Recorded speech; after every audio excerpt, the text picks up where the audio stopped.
Hello everyone, I welcome you all to study IQ. आज से हम स्टार्ट करने जा रहे हैं जी एनसीईआरटी सीरीज, राइट। सबसे पहले आज हम 6th स्टैंडर्ड की आपकी एनसीईआरटी कवर करेंगे, राइट।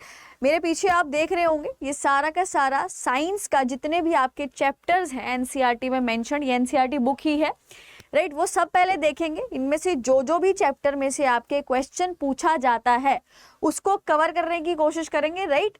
एंड जो भी आप लोगों को डाउट्स हैं आप मेरे से पूछ सकते हो। देखो यार, यूपीएससी से लेके कोई भी एग्जाम के लिए अगर आपको सबसे इम्पॉर्टेंट जो कोई बुक है वो है एनसीईआरटी।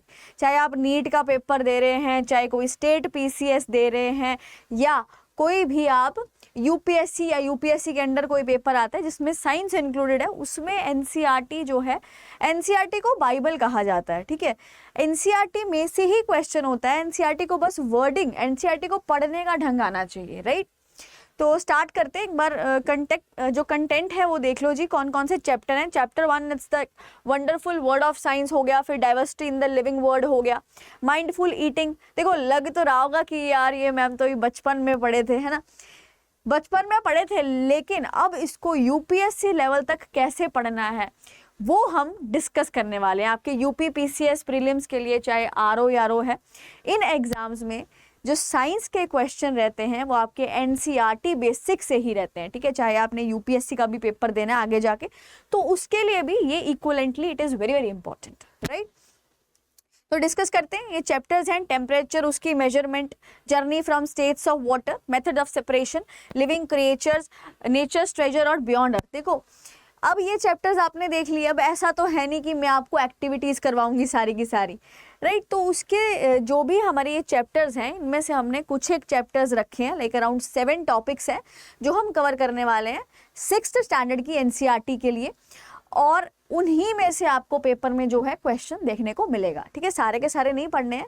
वही बात है, एक डिफरेंस होता है स्मार्ट स्टडी में और जिसको हम बोलें कि ऐसी तैयारी आप कर रहे हैं जो आपके पेपर में यूजफुल रहने वाली है। तो आप क्यों टाइम वेस्ट करना, क्यों 3 घंटे लगाने जब हम 1 घंटे में पूरी 6 क्लास खत्म कर सकते हैं, ठीक है।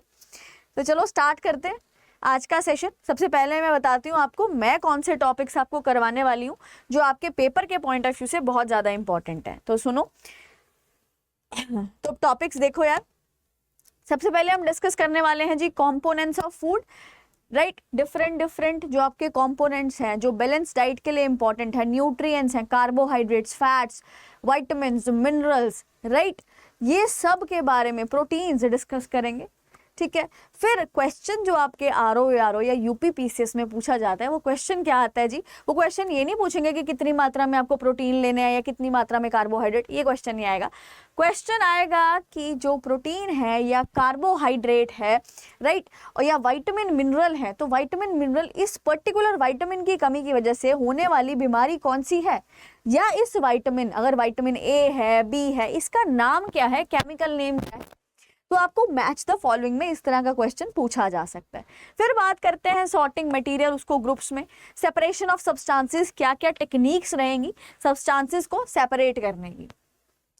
फिर getting to know plants, this is also very very important कि प्लांट्स में क्या क्या होता है, sepals, petals, right, petiole, leaf, flower bud, flower का जो ये ओरिजिनेशन है, सेल्फ पॉलिनेशन क्या होता है, राइट, क्रॉस पॉलिनेशन क्या होता है। अभी कल ही हम पढ़ रहे थे जो धारा मस्टर्ड हाइब्रिड 11 वैरायटी है उसके अंदर क्या क्या चीज़ें इन्वॉल्व हैं, बारनेस बार स्टार सिस्टम इन्वॉल्व है। तो अगर उसको पढ़ना है, उसको समझना है, तो आपको ये कोर जो है, कोर कंसेप्ट का प्रॉपर तरीके से आइडिया होना चाहिए, इसके बिना ये अधूरा है, ठीक है। फिर बॉडी मूवमेंट्स हो गए, लिविंग ऑर्गेनिज्म, बॉडी मूवमेंट्स में हम पढ़ेंगे डिफरेंट तरह के जॉइंट्स, चाहे आप अपने नी का, एल्बो का, जो भी जॉइंट पढ़ना है जैसे बॉडी मूवमेंट्स है ना, तो उसमें हम वो कवर करेंगे। देन लिविंग ऑर्गेनिजम्स आ जाता है। तो एक बार देखते हैं, स्टार्ट करते हैं हमारा सेशन, राइट। तो कंपोनेंट ऑफ फूड से स्टार्ट करने जा रही हूँ जी मैं सेशन। एक पेस बना के चलेंगे, एक स्पीड में कवर करने की कोशिश करेंगे ताकि चीज़ें जो हैं जल्दी से हम कवर कर पाएँ, क्योंकि 6th क्लास की एनसीईआरटी में अगर मैं बोलूँ मोस्ट इंपॉर्टेंट रहती है आपकी 8th 9th 10th वाली, लेकिन 6th और 7th भी थोड़ी बहुत इंपॉर्टेंट है क्योंकि इसमें थोड़ा सा कोर है, राइट, ठीक है। चलो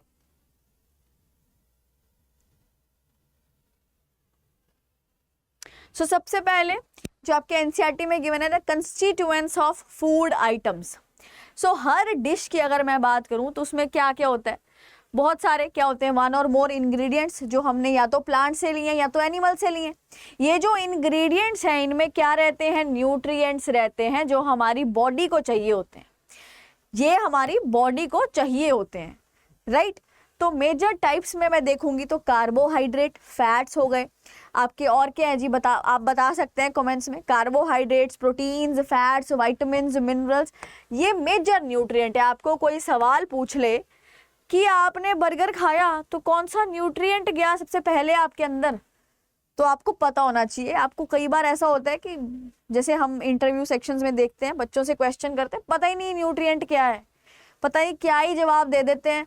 तो कई बार ऐसा लगता है कि यार इन्होंने एनसीईआरटी बेसिक आइडिया ही नहीं है चीज़ों का, तो कोई फ़ायदा नहीं है आगे तक जाने का। आप +2 करके बैठे हो लेकिन आपको चीज़ों का पता ही नहीं, तो क्या फ़ायदा, ठीक है। तो मेजर टाइप्स अगर मैं देखूं कौन सी है जी, एक बार अंडरलाइन कर देती हूँ। Carbohydrates, proteins, fats, vitamins and minerals, right.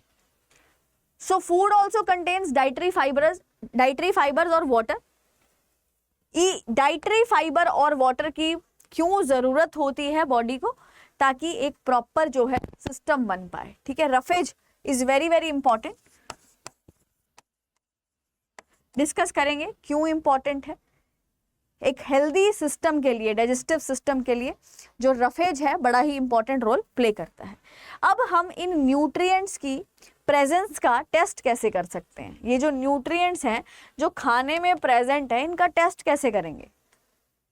अगर मैं बात करूं कार्बोहाइड्रेट्स की प्रेजेंस का या प्रोटीन्स की प्रेजेंस का, फैट्स की प्रेजेंस, तो कैसे हम इनको बता सकते हैं।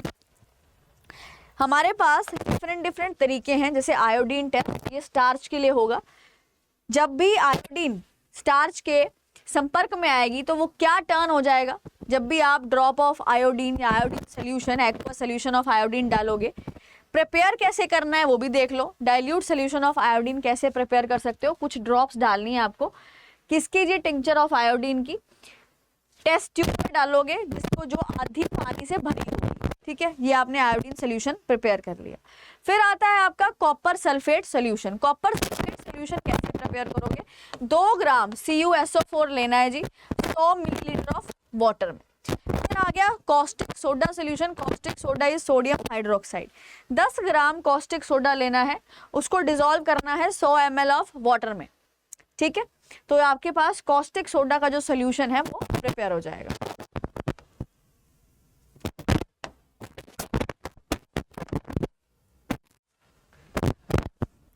बात करते हैं कार्बोहाइड्रेट्स के लिए कौन से टेस्ट हैं। देखो क्वेश्चन कैसे आ सकता है, स्टेटमेंट क्वेश्चन पूछ सकते हैं।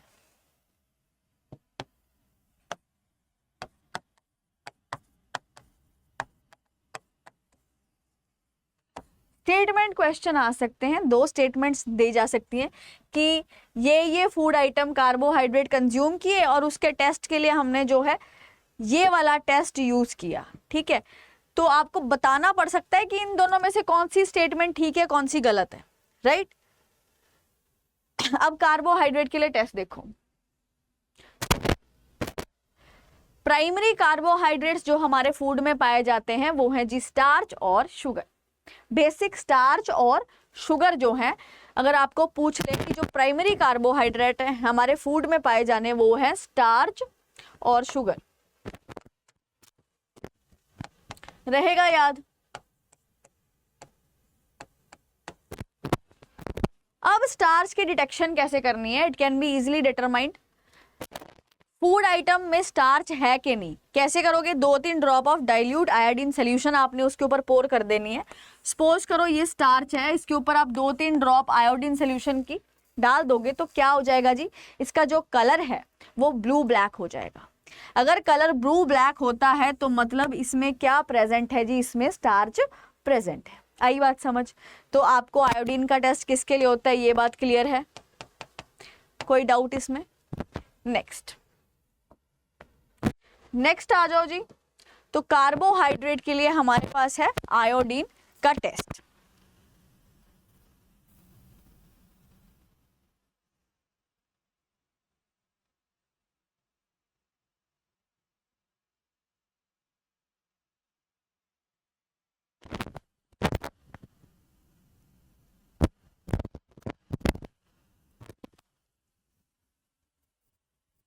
उसके बाद आ जाता है जी टेस्ट फॉर द प्रोटीन्स।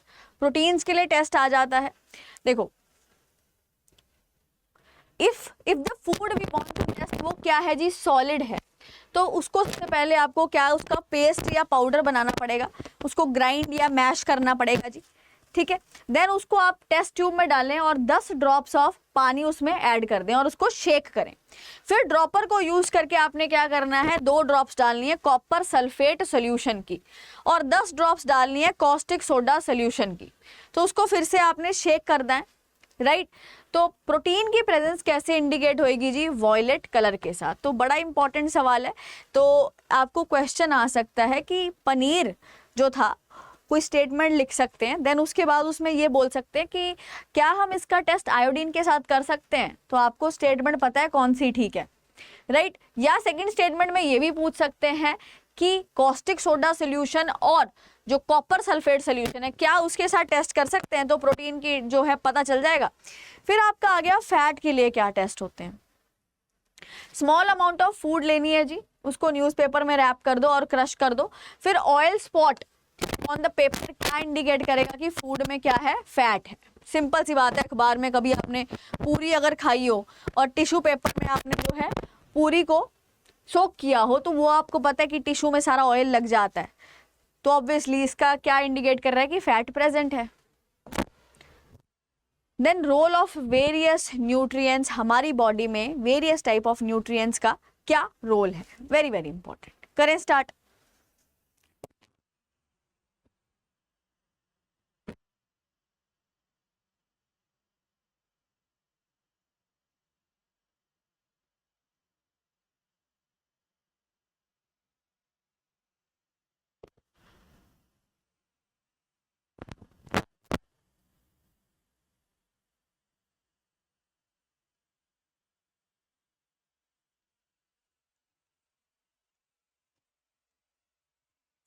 चलो जी, एनर्जी गिविंग फूड की अगर मैं बात करूं, कार्बोहाइड्रेट, फैट और प्रोटीन, एनर्जी गिविंग फूड्स देखा जाए तो ये वो हैं that contain fat and carbohydrates, इनके पास होते हैं जी, ठीक है। सो कार्बोहाइड्रेट्स जो है प्राइमरीली इनका काम है बॉडी को एनर्जी सप्लाई करना। फैट्स का काम क्या है जी, एनर्जी प्रोवाइड करना, ठीक है। इन फैक्ट अगर मैं बात करूं, फैट्स जो है सिग्निफिकेंटली मोर एनर्जी कैरी करते हैं then the same amount of carbohydrates. Source क्या है कार्बोहाइड्रेट्स के, sweet potato, potato, sugar cane, यहाँ से क्वेश्चन नहीं आएगा। फैट्स के सोर्स नट हो गया, तिल हो गए, ग्राउंड नट्स, ठीक है। Sources of fat from the animals, meat, egg, fish, milk, ghee, ये सब। देन एनर्जी गिविंग फूड हो गया, प्रोटीन्स हमारी बॉडी को क्यों चाहिए, ग्रोथ और रिपेयर के लिए। सो प्रोटीन रिच फूड्स जो हैं are frequently refer to as body building food. Simple चीज आपको पता है, दालें, मीट, फिश, ये सब।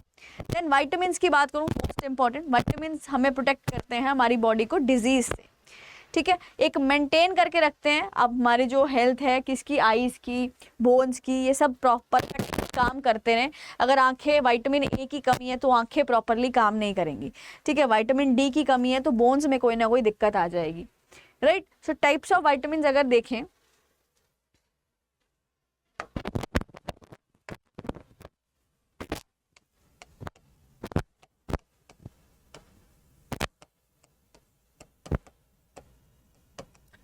हमारे पास वाटर सॉल्युबल है और फैट सॉल्युबल है,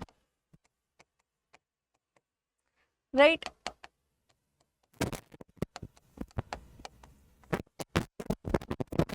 वाटर सॉल्युबल वो टाइप्स के विटामिन हैं, फॉर एग्जांपल जो क्या पानी चाहिए होता है, जिनको बॉडी से बाहर, जो स्टोर नहीं होते हैं बॉडी से बाहर जाते हैं, तो उनको बोलते हैं हम water soluble. For example vitamin C and vitamin B complex. अगर मैं बात करूं फैट सॉल्युबल की, तो हमारे पास आ जाते हैं vitamin A, vitamin D, vitamin E, vitamin के, राइट। विटामिन डी अडीके या कीड़ा भी बोल सकते हो। तो ये सारे, इनको स्टोर होने के लिए क्या जरूरत है जी, फैट्स की जरूरत है। अब क्वेश्चन आता कैसे है, आपको एग्जामिनर पूछता है ये विटामिन है, इसकी कमी से बॉडी में क्या दिक्कत हो रही है, ठीक।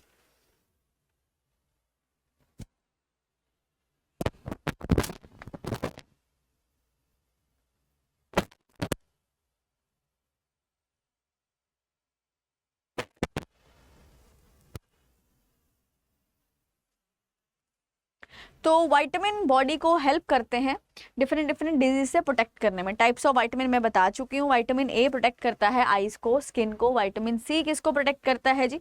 बॉडी के डिफेंस को, राइट। आपको कहते हैं ना विटामिन सी, सिट्रस फ्रूट्स खाओ अगर आपको अपनी इम्यूनिटी बढ़ानी है, तो विटामिन सी होता है उनमें। विटामिन डी जो है बॉडी की यूटिलाइजेशन, कैल्शियम बेसिकली कैल्शियम के लिए, कैल्शियम के यूटिलाइजेशन के लिए, बोन और टीथ की हेल्थ के लिए बहुत ज़्यादा इम्पॉर्टेंट है। फिर आ जाते हैं सोर्सेज क्या हैं। Some sources of vitamin A are papaya, carrot. देखो सोर्सेज पे क्वेश्चन नहीं आएगा, फिर भी आप एक बार इसको रीड कर लेना। उसके बाद मिनरल्स हैं, ये हमारी बॉडी को चाहिए होते हैं बहुत ही ट्रेस अमाउंट में, बहुत ही कम अमाउंट में चाहिए होते हैं। ये बॉडी की ग्रोथ और हेल्थ मेंटेनेंस के लिए बहुत ज़्यादा जरूरी हैं, जैसे कि आयोडीन, फॉस्फोरस, आयरन, कैल्शियम, ये सब चीज़ें बहुत ज़्यादा इम्पॉर्टेंट है। ठीक है। डाइटरी फाइबर और वाटर की अगर बात करें, सो देखो न्यूट्रिएंट्स के अलावा हमारी बॉडी को डाइटरी फाइबर और पानी भी चाहिए। डाइटरी फाइबर को हम रफेज भी बोल देते हैं, अभी बता के हटी हूँ। तो सोर्सेज हैं whole grain pulses, potatoes, fresh fruits, vegetables, ये सब सोर्सेज हैं रफेज के। रोल क्या है?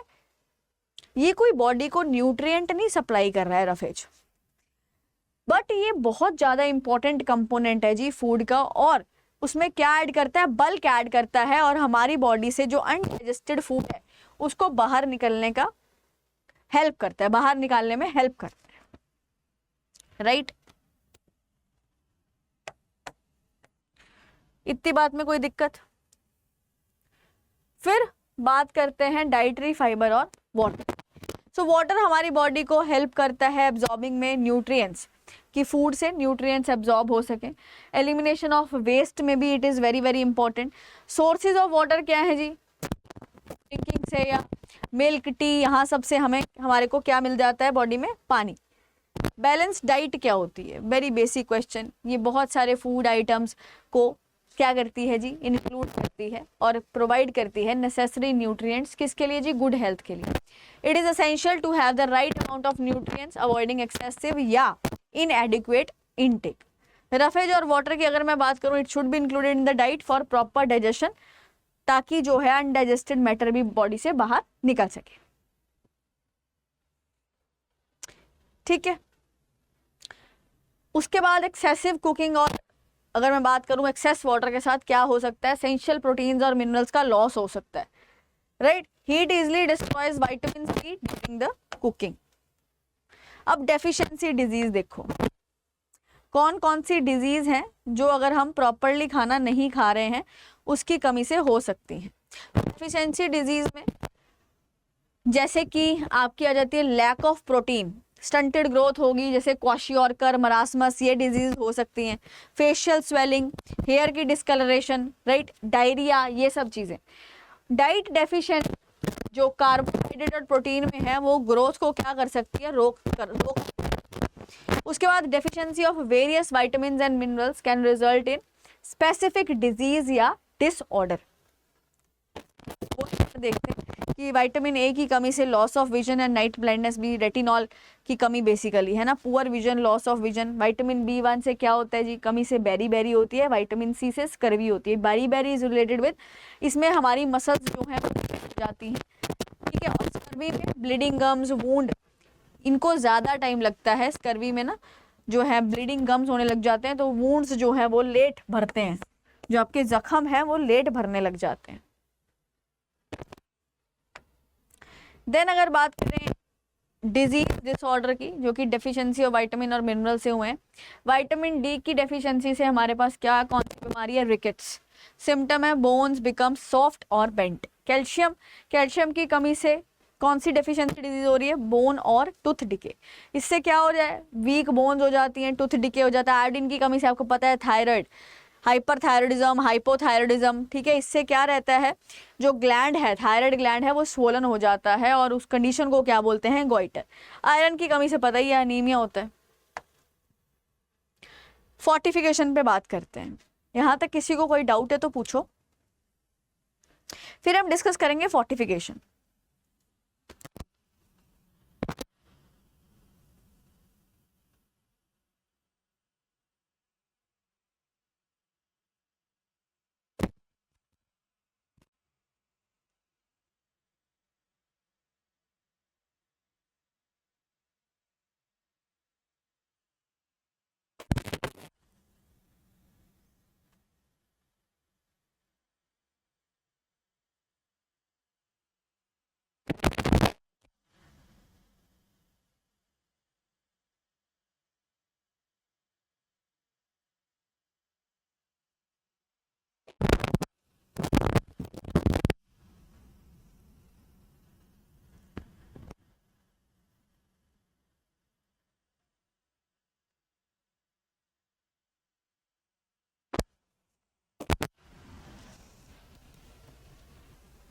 फिर फोर्टिफिकेशन की बात करें, so this is a logo for the fortified foods as per standards by FSSAI। Fortification का मतलब है किसी एक पर्टिकुलर न्यूट्रिएंट में फूड को क्या कर देना, रिच कर देना, ठीक है। Addition of the key vitamins या मिनरल्स टू स्टेपल फूड्स, जैसे कि राइस, व्हीट, ऑयल, मिल्क, किसी में भी इसको ऐड ऑन कर देना। जैसे गोल्डन राइस को किस में एनरिच किया है, विटामिन ए में, ठीक है। तो आपको एग्जाम्पल भी याद रखना पड़ेगा।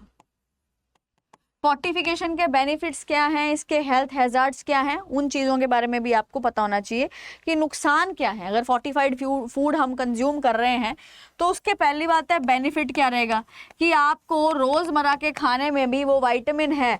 अगर विटामिन ए की कमी पाई जा रही है लोगों में, तो अगर आप राइस जैसी चीज़ जो कि लोग रोज़ डाइट में खाते हैं उसमें ऐड कर देते हो वो जीन जो विटामिन ए प्रोड्यूस करता है, तो आपको क्या है, लोगों में, पॉपुलेशन में विटामिन ए की कमी नहीं देखने को मिलेगी, ठीक है। तो इसलिए जो इंडिविजुअल्स होंगे वो हेल्दी होंगे, राइट। ये एक बेनिफिट हो गया। उसके बाद और कौन सा बेनिफिट है, राइट। उसके बाद और कौन सा इजीली एक्सेसिबल है लोगों के लिए, ठीक है। उसके बाद नुकसान अगर है तो नुकसान कौन सा है, तो कंप्लीट आंसर राइटिंग के लिए भी फोर्टिफिकेशन के बारे में पता होना चाहिए। मेंस में आपको क्वेश्चन पूछ सकते हैं बेनिफिट्स या एग्जाम्पल के तौर पे, ठीक है, और हैजार्ड्स क्या हैं इसके। क्वेश्चंस है जी, आंसर देने की आप कोशिश कर सकते हैं, ठीक है। कमेंट्स में भी बता सकते हैं। With respect to the nutrients needed by the human body consider the following statements. Food containing carbohydrate is known as body building food. Vitamin C helps body to fight against any disease, many diseases. Roughage does not provide any nutrient to our body. Question देखो जी, body building हमें पता है protein होते हैं।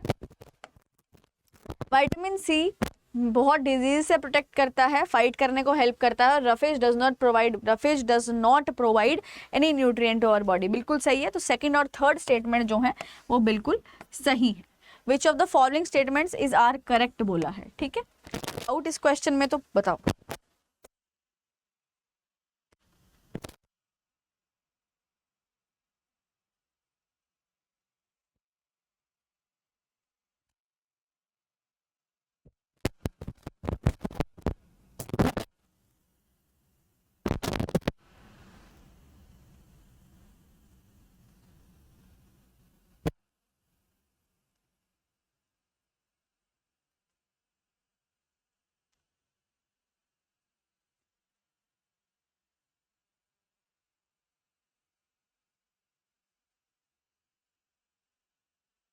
कोई doubt?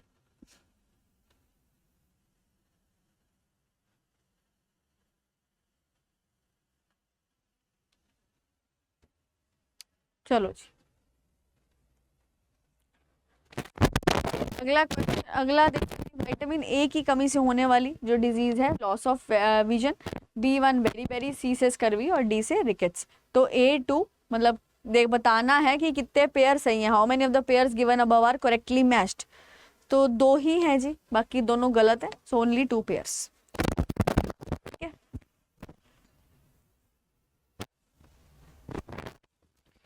अगले पे आ जाओ। यहां तक किसी को कोई डाउट? क्लियर है, ठीक है, ठीक है। चलो जी, अगला चैप्टर आ गया जी, sorting the material into groups. इसमें क्या है, इसमें बेसिकली सॉर्टिंग के बारे में बताया हुआ है कि क्या कर रहे हैं, ठीक है। Object around us in our environment, बहुत सारे वैरायटी ऑफ आइटम्स अराउंड, बहुत सारे आइटम्स हैं हमारे आसपास, ठीक है। सिर्फ फूड, क्लॉथ्स और चेयर, कुकिंग, बहुत सारे आइटम्स हैं। तो इन सब का अपना शेप है, अपना कलर है, अपना यूज़ है। ये सारे के सारे आइटम्स हैं are grouped according to their shape, जैसे कि राउंड हो गया, ठीक है। डिफरेंट डिफरेंट इनकी शेप्स हैं। न्यूमरस इनमें वेज हैं कि इनको हम कैसे ग्रुप कर सकते हैं। तो इनको ग्रुप करते हुए the material, it is seen that the materials can be made of one material और could be made of many materials. Properties देखो, the choice of the material to make an object based on the property and the purpose for which the object is to be placed.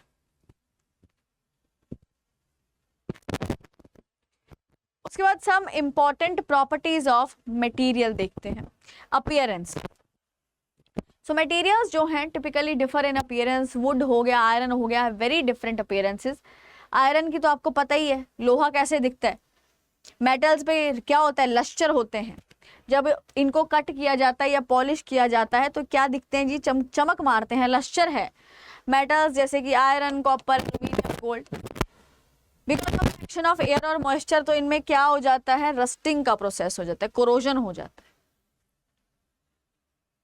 ठीक है, iron की अगर मैं बात करूं particularly तो iron में क्या देखने को मिलता है, रस्टिंग, और अगर ब्रॉड टर्म देखें तो ब्रॉड टर्म है कोरोजन।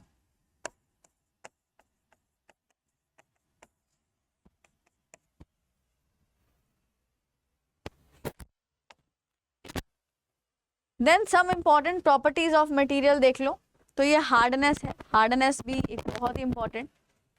तो सब मटेरियल्स में भी डिफिकल्ट, उनको कंप्रेस करना डिफिकल्ट है हाथ के साथ, बाकी औरों को क्या है, they can be easily compressed. Soft materials that can be easily compressed या स्क्रैच्ड, कॉटन फॉर एग्जांपल, वो क्या है, सॉफ्ट है। हार्ड मटेरियल जैसे कि आयरन हो गया, उसको कंप्रेस करना भी क्या रहता है, मुश्किल रहता है। तो बस सॉल्युबिलिटी, कुछ एक मटेरियल क्या होते हैं, घुल जाते हैं, सॉल्युबल होते हैं पानी में, जैसे कि सॉल्ट हो गया, शुगर हो गया। कुछ एक इनसॉल्युबल होते हैं, जैसे चॉक, आयरन फिलिंग्स, ये सब इनसॉल्युबल है।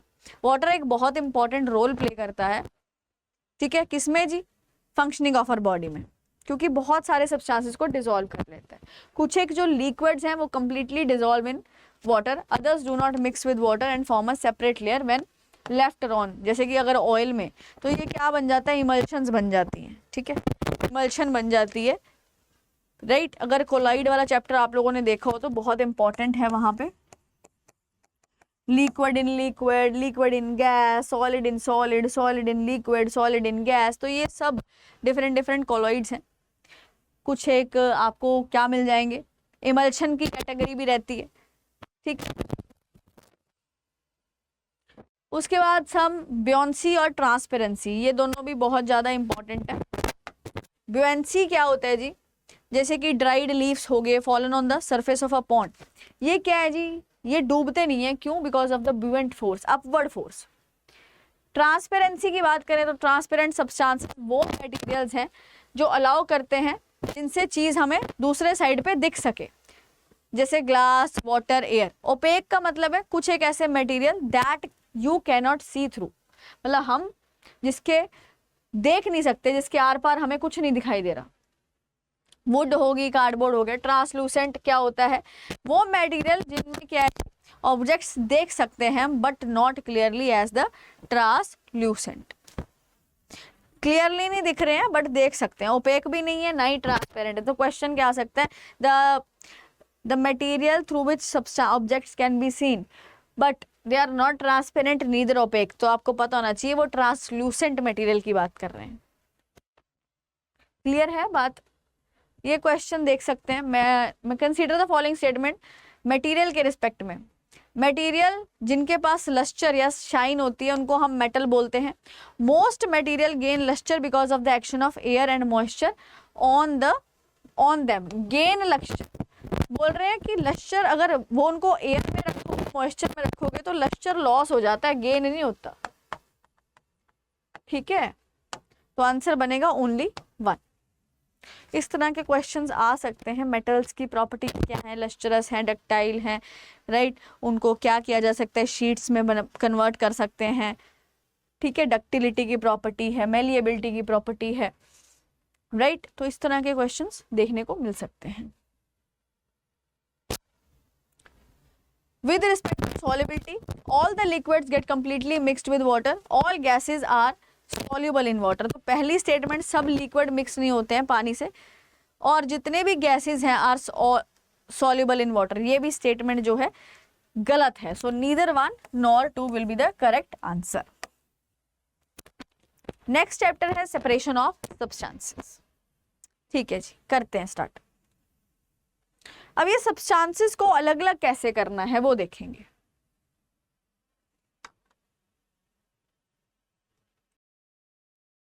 हाँ जी, तो हम डिस्कस कर रहे थे जी आपका जो है चैप्टर्स के बारे में। तो कंपोनेंट्स ऑफ फूड हमने डिस्कस कर लिया था, जिसमें हमने बात करी है जी carbohydrates, fats, proteins, vitamins, minerals, है ना, जो डिफरेंट डिफरेंट कंपोनेंट्स हैं, न्यूट्रिएंट्स हैं, न्यूट्रिएंट्स के बारे में डिस्कशन करी है। और इनकी कमी से होने वाली, जैसे फॉर एग्जांपल विटामिन्स के बारे में बात करी थी कि इनकी कमी से कौन सी डिफिशियंसी डिजीज़ होती है। ठीक है, तो आपको पेपर में ये नहीं पूछेंगे कि एक बैलेंस डाइट में क्या आता है, ये तो बिल्कुल बेसिक क्वेश्चन हो जाएगा। आपको जो बेसिकली यूपीपीसीएस या जो भी यूपीएससी है तो उनका टारगेट रहता है कि वाई, क्यों पूछना, और इनके साथ अगर कोई लिंक्ड स्कीम है गवर्नमेंट की, फॉर एग्जांपल जैसे पोषण अभियान है, ठीक है, तो ये लिंक्ड स्कीम्स पे भी बात करना क्या है जी, इनका काम है, राइट। इतनी बात में किसी को दिक्कत? उसके बाद देखो जी कंपोनेंट्स ऑफ फूड हमने कवर कर लिया था, जो आपका ये चैप्टर है। फिर अब हम बात करने जा रहे हैं आपके नेक्स्ट चैप्टर की, जो कि है कंपोनेंट्स के बाद हमने सॉर्टिंग भी कर लिया था। अब हम करेंगे सेपरेशन पे बात कि कैसे हो सकती है जी सेपरेशन। सेपरेशन से मतलब है अलग अलग कैसे कर सकते हैं, जैसे विनोइंग का प्रोसेस है, थ्रेशिंग का प्रोसेस है, फिर फिल्ट्रेशन है, सेडिमेंटेशन है, कुछ भी डिफरेंट अगर फिल्टर करना है तो वो भी अलग अलग ही कर रहे हैं, सेपरेट ही कर रहे हैं। तो उनके लिए देखो ये कोर टर्मिनोलॉजी है, कई बार क्वेश्चन सीधा ही आ जाता है, ठीक है, तो कई बार सीधा क्वेश्चन भी हम नहीं कर पाते हैं बिकॉज हमारे बेसिक्स क्लियर नहीं होते। तो मेरा ये सेशन बिल्कुल बेसिक वाले स्टूडेंट्स के लिए है, जिनको ऐसा लगता है कि नहीं यार अभी भी कुछ जो क्वेश्चंस लगा रहे हैं, क्योंकि मैं जब पढ़ाती हूँ तो बच्चे कहते हैं मैम इसकी थ्योरी नहीं क्लियर, तो वो थ्योरी आपको 6th क्लास से लेके 12th क्लास की एनसीईआरटी में मिलेगी। जो साइंस का कोर रहता है, जितने भी आपके स्टेट पीसीएस हैं जहाँ पे भी साइंस से क्वेश्चन आते हैं, वो सारे के सारे मेनली आपकी 8th, 9th and 10th NCERT को टारगेट किए होते हैं। ऐसा नहीं है कि 6th के इंपॉर्टेंट नहीं है। देखो एटम एक वर्ड है, राइट, ये आपको 10th में भी मिल जाएगा, 11th में भी मिल जाएगा, 12th में भी मिल जाएगा, 9th में भी मिल जाएगा। तो वो डिपेंड करता है कि साइंस में ऐसे ही होता है, एक वर्ड आपको बेसिक इंट्रो दे देंगे, फिर धीरे धीरे करके उसकी डेप्थ में जाएंगे, ऐसे ही है, ठीक है। तो भी मैं 6th के लेवल तक की ही करवा रही हूँ, तो ऐसा मत सोचना कि मैम ये तो बहुत बड़ा, आपने तो इतना सा करवाया। इतना सा करेंगे, मेरे 7-8 सेशंस हैं, आपकी जितनी भी complete 7th, 8th, 9th, 10th सारी एनसीईआरटीज मैंने ही कवर करवानी है। तो धीरे धीरे करके हम करते हैं कवर जी, ठीक है जी। तो सेपरेशन पे आ जाओ। तो आपकी एनसीईआरटी में एक चैप्टर गिवन है दैट इज सेपरेशन, कि अलग अलग कैसे करना है। तो सेपरेशन ऑफ सब्सटेंसेस, राइट। सो सबसे पहले इंट्रोडक्शन में देखा जाए, सो डे टू डे अगर वर्क की मैं बात करूं, कुछ एक ऐसे इंस्टांसेस हैं, जब इंस्टांसेस कैसे हैं जी, जब क्या चाहिए होता है,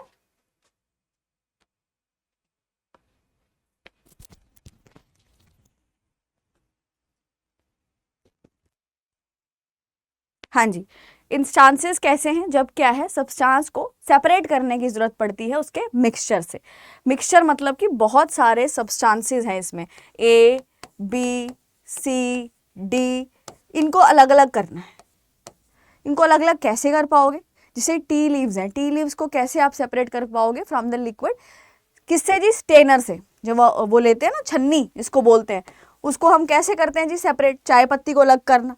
देन ग्रेन्स की थ्रेशिंग करना, ताकि स्टार्क को जो है, स्टार्क से उसको ग्रेन को निकाला जा सके हार्वेस्टिंग के टाइम पे।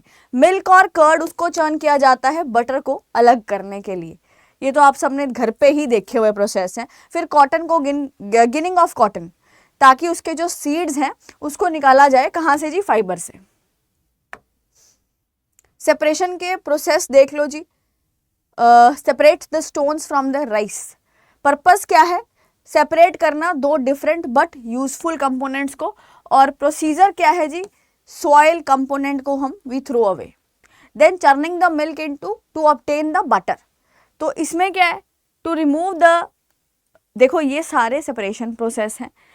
टी लीव्स को सेपरेट करना, पर्पस ऑफ सेपरेशन क्या रहता है, अ नॉन यूजफुल कंपोनेंट को सेपरेट करना, इम्प्योरिटीज को सेपरेट करना, ठीक है। प्रोसीजर क्या रहते हैं, हम जो इम्प्योरिटीज है उनको फेंक देते हैं और जो कंपोनेंट्स हैं यूजफुल उनको यूज कर लेते हैं।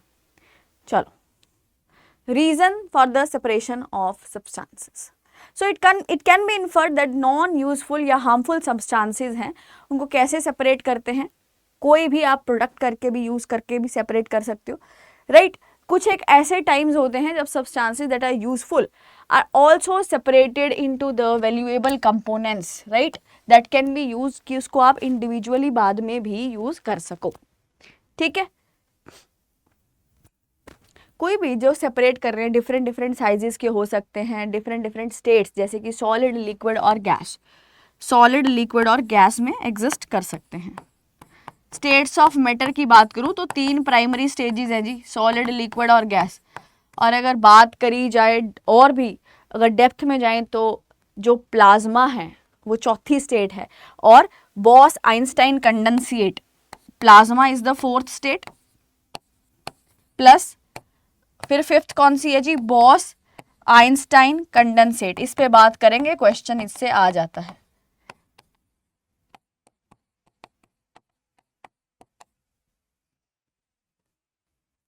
राइट। फिर आ जाओ जी, मेथड्स क्या क्या हैं, कौन से मेथड्स हैं, जैसे विनोइंग हो गया, थ्रेशिंग हो गया,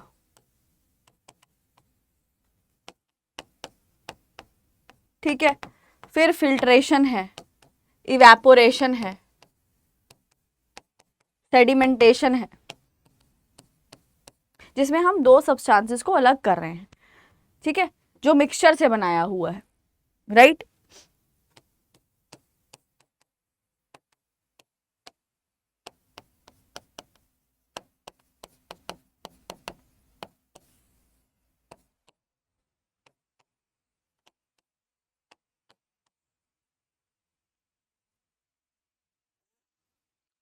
आई होप समझ में आ गई होगी बात।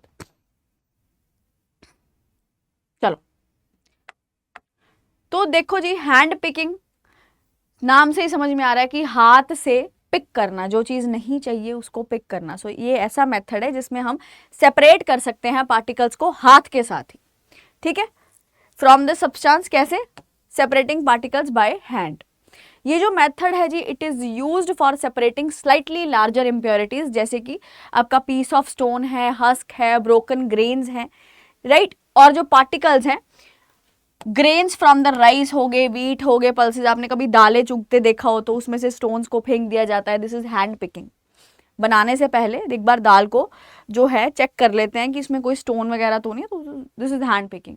तो ऐसी इम्प्योरिटीज आर यूजुअली क्या है जी, छोटी क्वांटिटीज में होती है कि इनको कन्वीनियंटली हम हाथ से निकाल पाएँ। ऐसा नहीं है कि आपको बहुत ही पाउडरी फॉर्म में है और आपको हार्ड हैंड पिक कर रहे हो, पूरा पूरा दिन लग जाएगा या फिर भी नहीं हो पाएगा इतनी इफेक्टिवली, ठीक है। चलो, देन थ्रेशिंग आ गया। थ्रेशिंग क्या है जी?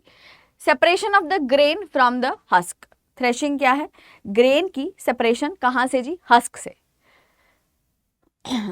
वंस जब ये क्रॉप क्या हो जाती है, हार्वेस्ट हो जाती है या कट हो जाती है, तो ग्रेन को सेपरेट करना पड़ता है कहाँ से जी? स्टॉक से।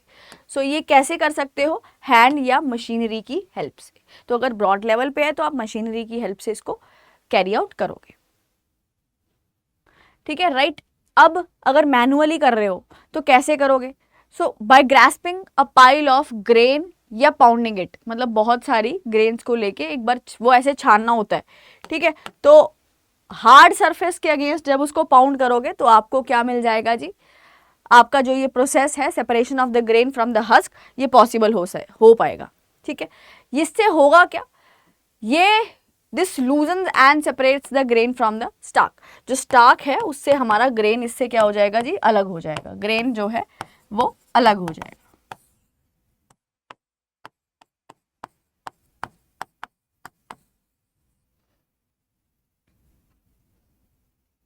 राइट। अब थ्रेशिंग के दौरान जो बुलक्स या बात करूं, वो कुछ उनको यूज किया जाता है ताकि गैदर्ड स्टॉक को क्या किया जा सके? क्रश किया जा सके।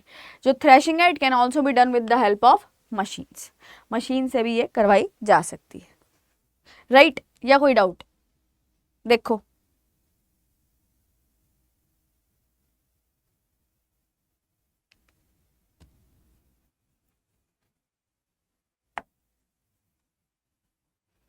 देन आ गया विनोइंग। विनोइंग इज बेसिकली जो थ्रेश्ड ग्रेन्स होते हैं, है ना, राइट। जो थ्रेश्ड ग्रेन्स हैं, आफ्टर जो थ्रेशिंग के बाद जो ग्रेन्स हैं शार्प, वो उनमें कुछ फिर भी सीड कवरिंग्स या स्मॉल फ्रेगमेंट्स ऑफ लीव्स या स्टेम्स रह सकते हैं। तो विनोइंग वो टेक्निक है जो उसको सेपरेट करने के लिए हम क्या करते हैं, यूज करते हैं, राइट। विंड और blowing air is use to separate a combination of heavier and lighter components. Blowing air या विंड का इस्तेमाल कर सकते हैं ताकि क्या करवा सकें जी, सेपरेशन करवा सकें, जो हैवियर और लाइटर कंपोनेंट्स हैं उनको अलग अलग करवाया जा सके। देन जो फार्मर है वो इस शाफ्ट को प्लेस करता है और जो ग्रेन है उसमें क्या करता है जी, विनोइंग बास्केट से, और अलाउ करता है मिक्सचर को टू फॉल, ग्राउंड पे वो गिर सके। फार्मर्स कॉमनली इस मेथड को यूज करते हैं to separate the lighter husk particles from the heavier grain. जो हैवियर, जो भारा ग्रेन है उससे लाइटर हस्क को सेपरेट करने के लिए जो फार्मर्स है इस प्रोसेस का इस्तेमाल करते हैं। जो विंड कैरी कर रही है जी husk particles, grain seed separate and form a heap near the platform for winnowing. ये जो सेपरेटेड हस्क है इट इज, ये जो सेपरेटेड हस्क है it is fed to the cattle as a fodder, ठीक है, चारे की तौर पे इसको क्या है, कैटल को दिया जाता है।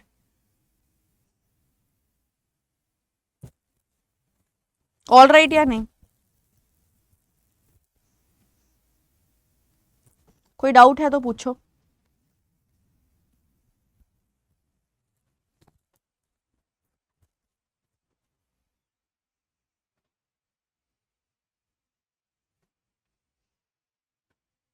देन स्विंग, बेसिकली सीविंग क्या करती है जी, अलाउ करती है जो फाइन फ्लोर के पार्टिकल्स हैं वो पास कर सके, कहाँ से जी, जो सीव के होल्स हैं, छन्नी है ना, वहाँ से उसके होल से जो लाइटर पार्टिकल्स हैं, फाइन फ्लोर के पार्टिकल्स हैं वो पास कर सकें।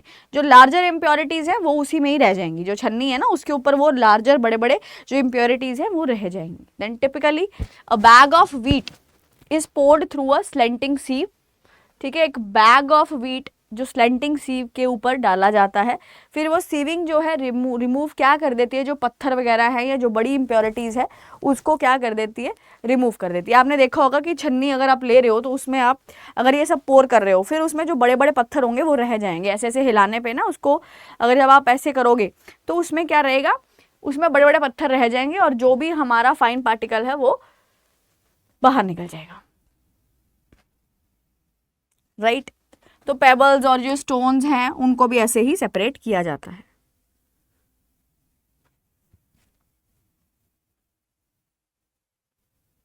उसके बाद सेडिमेंटेशन, डिकेंटेशन और फिल्ट्रेशन। अब ये क्या है सेडिमेंटेशन, जब वो हैवियर कंपोनेंट, ठीक है, सेडिमेंटेशन का मतलब है when the heavier component mixture में क्या कर जाए जी, सेटल कर जाए, जब पानी उसमें क्या किया जाए, ऐड किया जाए, ये प्रोसेस को क्या बोलते हैं, sedimentation. When the heavier component is in a mixture settles after water is added to it, ये प्रोसेस क्या है जी, सेडिमेंटेशन। देन डिकेंटेशन क्या है, जब पानी अलॉन्ग विद द डस्ट उसको क्या किया जाए जी, रिमूव किया जाए, उस प्रोसेस को आप बोलोगे, पानी को अलॉन्ग विद द डस्ट उसको रिमूव किया जाए तो क्या बोलोगे, डिकेंटेशन। सेडिमेंटेशन तो पता ही है कि heavier component due to gravity वो सेटल डाउन हो जाते हैं। एग्जाम्पल देख लो यार, एग्जाम्पल पता होना चाहिए। So same principle sedimentation decantation applied जब सेपरेट करना हो मिक्सचर ऑफ टू लिक्विड्स जो मिक्स नहीं करते हैं तो इनको हम इस्तेमाल कर लेते हैं। फॉर एग्जाम्पल ऑयल और वाटर जो है, ऑयल को सेपरेट करना है पानी से तो क्या हम यूज करेंगे, इसको यूज करेंगे। Then when such liquids are mixed and allowed to stand for a while, ये सेपरेट कर जाएंगे दो डिस्टिंक्ट लेयर्स में। अब इसके बाद कोलॉइडल का कंसेप्ट आएगा। देखो फिर अगर मैं करवाने को तो अभी करवा दूं, कोलॉइड का कंसेप्ट बहुत इंपॉर्टेंट कंसेप्ट है, इमल्शंस हैं जो है ना, बट यहाँ नहीं करवाऊंगी, फिर 7th जो आपके 8th 9th की एनसीईआरटी उसमें क्या करवाऊंगी, ठीक है, तो वो वहाँ करेंगे। तो डेप्थ में जाना है, अभी ब्रीफ आइडिया ही है। 6th की एनसीईआरटी में इतना कोई मैं वो डेप्थ में नहीं जा रही हूँ चीज़ों की, क्योंकि ब्रीफ आइडिया इंपॉर्टेंट है। यहाँ पे आपको थोड़ा सा चीज़ों के साथ रूबरू कि ये टर्मिनोलॉजी है, ये चीज़ें हैं, तो चाहे तो आप इसको 2x पे भी देख सकते हैं, क्योंकि एक आइडिया ही लेना है आपने कि कुछ छूटा तो नहीं है, ऐसे तो कोई चीज़ नहीं है जो हमें नहीं पता है, ठीक है। मोस्ट ऑफ द थिंग्स आपको इसमें पता ही रहेंगी।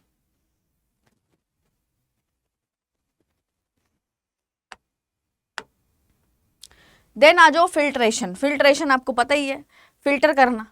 So the process of removing, जो इमिसिबल यूनिट्स हैं जो घुलते नहीं हैं सॉल्यूशन में, क्या यूज करके, फिल्टर पेपर या स्ट्रेनर का इस्तेमाल करके। फॉर एग्जाम्पल अगर टी लीव्स हैं उनको कैसे रिमूव किया जाता है, using a strainer while preparing the tea. Filter paper is one such filter that has fine, very fine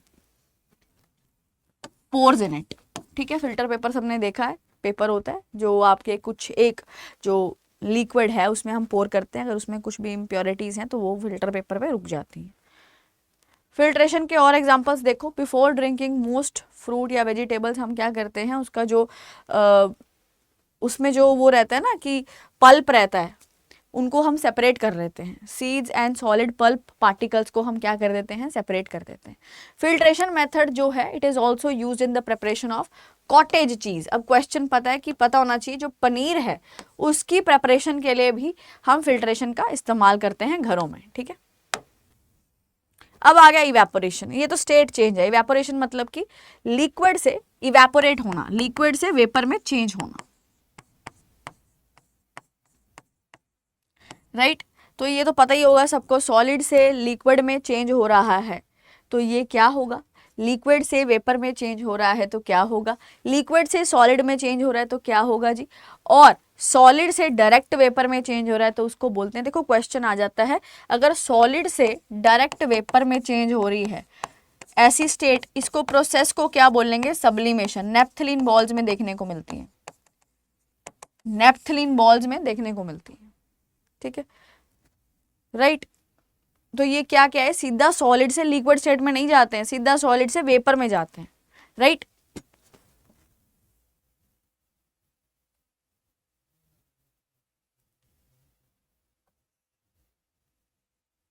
समझ में आ गई बात, देखो कोई डाउट है तो।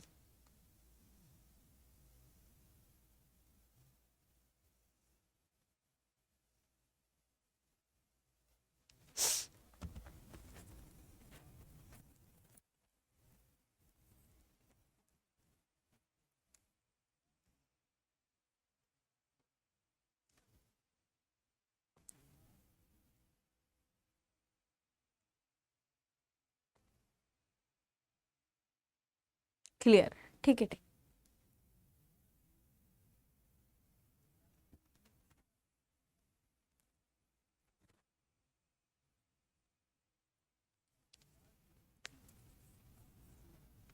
चलो, सो इवेपोरेशन देखो, प्रोसेस जिसमें vapour, water is converted into the vapour, evaporation हो रही है। इवेपोरेशन कॉन्टिन्यूअस प्रोसेस है, दैट अक्कर वेयर एवर, जहां पे भी पानी होएगा वहां पे इवेपोरेशन होगी ही होगी। Process of purification of salt क्या है जी, many salts are present in the sea water, तो common salt is one of these salts. तो ये प्रोसेस वहां इस्तेमाल करते हैं हम, क्योंकि सॉल्ट्स प्रेजेंट होते हैं जी सी वाटर में। तो जब sea water is allowed to stand in the shallow pits, वहां पे अगर सी वाटर को आप खड़ा रखोगे तो उसको हीट करोगे, वो ऑब्वियसली हीट हो जाएगा सनलाइट से, तो जो पानी है वो वेपोरेट कर जाएगा, किसमें जी, वाटर वेपर में, और जो सॉल्ट है वो पीछे रह जाएगा। सो जो वाटर इवेपोरेट कर गया कंप्लीटली कुछ दिनों में, living behind the solid salt, और हमें क्या चाहिए जी, सॉल्ट ही तो चाहिए, सॉल्ट की तो प्रिपरेशन कर रहे हैं, सॉल्ट ही तो वो कर रहे हैं, निकाल रहे हैं हम। ठीक है, आफ्टर फर्दर प्योरिफिकेशन जो कॉमन सॉल्ट है इसको ऑब्टेन कर लिया जाता है उसके जो सॉल्ट मिक्सचर से। Common salt NaCl, sodium chloride,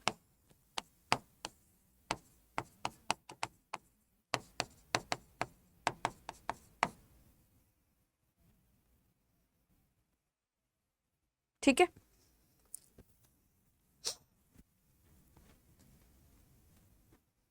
हाँ जी, आगे आ जाओ कंडेंसेशन पे। कंडेंसेशन का क्या मतलब होता है जी, वाटर वेपर को बैक इसमें चेंज करना, लिक्विड में, लिक्विड स्टेट में चेंज करना, उसको बोलना कंडेंस कर दिया, कंडेंसेशन। तो ये बेसिक सी टर्म्स है, right. Dissolution of the substance in water, तो बहुत सारे जो सब्सटेंसेस हैं वो डिसॉल्व करते हैं और फॉर्म करते हैं सॉल्यूशन इन वाटर। ये जो सब्सटेंसेस हैं वाटर सॉल्युबल हैं। फॉर एग्जांपल अगर स्पून ऑफ सॉल्ट आपने क्या कर दिया जी, डिसॉल्व कर दिया कप ऑफ वाटर में, तो द सॉल्यूशन क्या हो जाएगा, द सॉल्यूशन इज अनसैचुरेटेड, अभी भी उसमें कैपेसिटी है। ठीक है, डिसोल्यूशन मतलब कोई भी सब्सटेंस को पानी में क्या करना, डिसॉल्व करना। सो मैनी सब्सटेंसेस जो हैं वो डिसॉल्व कर जाते हैं और एक सोल्यूशन बना लेते हैं पानी में। सोल्यूशन मतलब कि जिसमें दो कंपोनेंट्स है, सॉल्यूट प्लस सॉल्वेंट, दो कंपोनेंट्स हैं solution, solute plus solvent. For example अगर एक स्पून ऑफ सॉल्ट आपने डिसॉल्व किया कप ऑफ वाटर में, सोल्यूशन इज अनसैचुरेटेड। अगर आप कुछ टाइम तक डाली जाओगे, फ्यू स्पून ऑफ सॉल्ट को आप ऐड करते ही जाओगे, कुछ सॉल्ट ऐसा रहेगा जो डिसॉल्व नहीं हो पाएगा और नीचे जो बॉटम है बीकर की बॉटम पे क्या करेगा जी, सेटल डाउन कर जाएगा। ठीक है, बॉटम ऑफ द बीकर। सो उसको आप क्या बोलोगे, उसको बोलोगे जी द सोल्यूशन इज सैचुरेटेड। तो ये टर्म्स में बच्चे बड़े कंफ्यूज रहते हैं कि मैम अनसैचुरेटेड और सैचुरेटेड सोल्यूशन में क्या फर्क है। अनसैचुरेटेड में मतलब आप अभी और चीज को घोल पा रहे हो, ठीक है, आप अभी और सॉल्ट ऐड कर सकते हो, उसमें कैपेसिटी है, वो डिसॉल्व कर लेगा। पर जब आपका सॉल्ट या शुगर नीचे बॉटम पे इकट्ठे होने लग जाते हैं, तो वो क्या इंडिकेट कर रहा है कि अब आपकी सोल्यूशन की बस हो गई है, उसमें और कोई भी चीज डिसॉल्व नहीं होगी।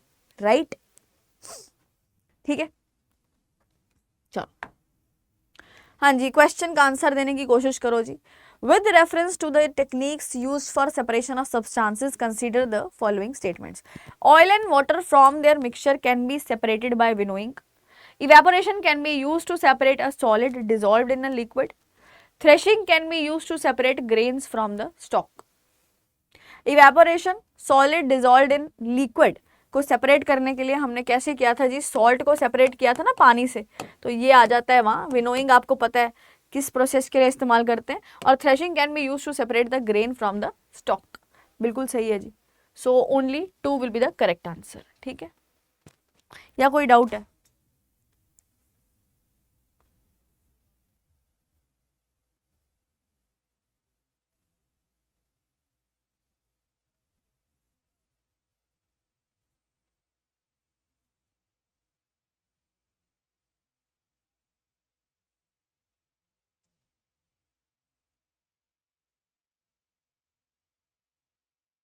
ठीक है,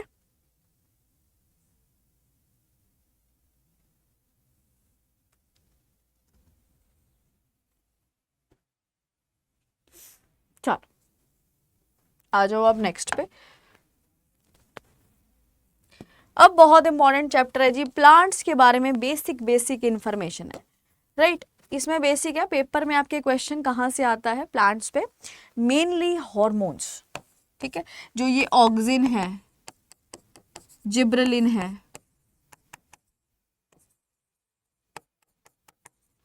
साइटोकाइनिन है और auxin, gibberellin, cytokinin, abscisic acid,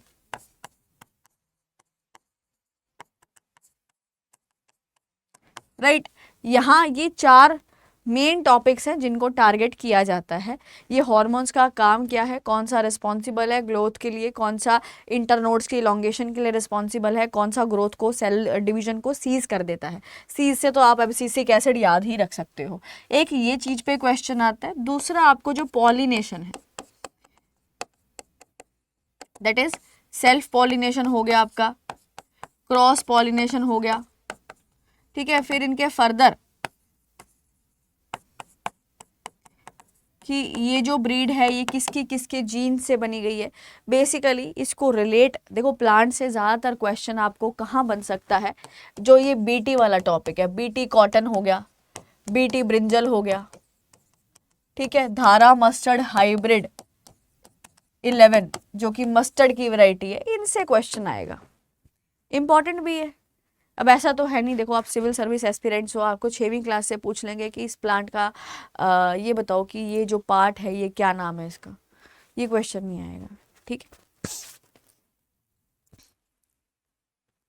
BT cotton ये सब चीज़ें डिस्कस करेंगे, लेकिन अभी एनसीईआरटी सीरीज़ हैं तो मेरी भी लिमिटेशंस हैं, मैं सब कुछ नहीं करवा सकती हूँ। अभी तो 6th क्लास की एनसीईआरटी कर रहे हैं, धीरे धीरे करके जहाँ पे भी कॉन्टेक्स्ट आएगा मैं आपको ज़रूर बता दूंगी। ठीक है, तो बिगिनर्स के लिए ये सेशंस बहुत इंपॉर्टेंट है। आप प्लीज़ एक बार एक माइंडसेट, एक आइडियोलॉजी, आप कह सकते हैं एक दिमाग में मैप क्रिएट कर लें कि ऐसे ऐसे करके हमने पढ़ना है और ऐसे ऐसे करके चीज़ों को ये चीज़ इतनी इंपॉर्टेंट है, इसको इतनी वैल्यू देनी है, बस दैट्स इट। ठीक है,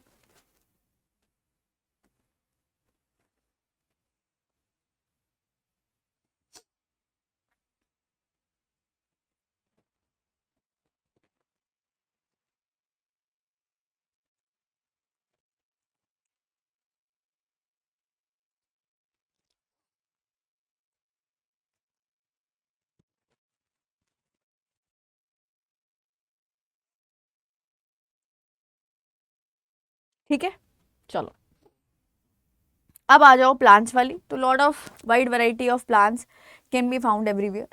कुछ छोटे बड़े टेंडर स्टेम्स हो गई, पोटैटोज हो गए, आपके रूट्स, लीव्स, फ्लावर, फ्रूट। ठीक है, अगर बेसिक फ्लावर के स्ट्रक्चर की बात करूँ तो कंप्लीट फ्लावर रहता है, इनकम्प्लीट फ्लावर रहता है, जिसमें कंप्लीट वो है जिसमें चारों वॉल्स प्रेजेंट है। वॉल्स से मेरा मतलब है पेटल्स, सेपल्स, राइट, और एंड्रोशियम, गाइनोशियम, ये सब चारों, कैलिक्स, करोला, एंड्रोशियम, गाइनोशियम। तो अगर ये चारों वर्ड्स प्रेजेंट है तो फ्लावर को बोलूँगी कंप्लीट, अगर नहीं प्रेजेंट है तो इनकम्प्लीट। ठीक है, और ये क्या होता है डिटेल में देखते हैं, आ जाओ एक बार।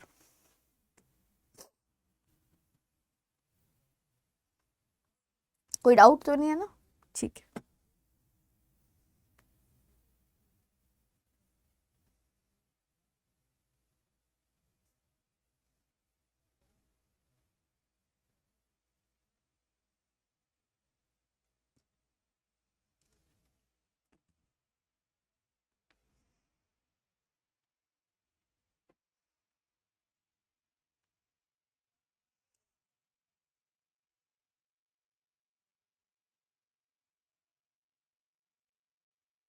चलो जी। प्लांट की बात करूँ, सिंपल बेसिक रूट सिस्टम और shoot system.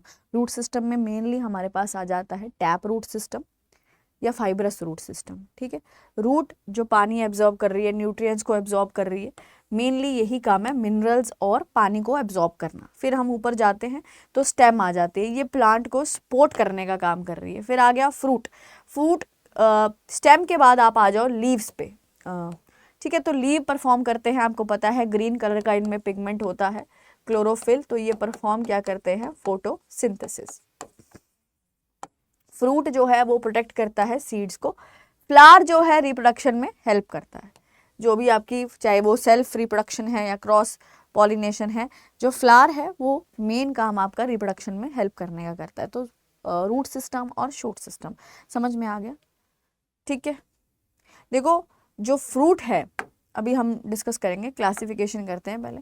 So based on the structure, plant के स्ट्रक्चर पे हमारे पास क्या क्या आ जाते हैं, हर्ब्स हैं, शर्ब्स हैं और ट्रीज हैं, तीन में ब्रॉडली डिवाइडेड है प्लांट की। अगर मैं स्ट्रक्चर की बात करूं तो हर्ब्स क्या होते हैं, ऐसे प्लांट्स जिनका ग्रीन और टेंडर स्टेम रहता है। ठीक है, उनको क्या बोलेंगे, टेंडर मतलब वीक, उनको बोलेंगे हम हर्ब्स। ठीक है, यूजुअली शॉर्ट हैं and may not have many branches, छोटे होते हैं और इनकी ज़्यादातर बहुत सारी ब्रांचेस नहीं होती।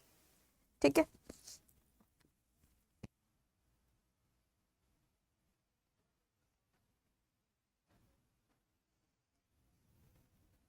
All right.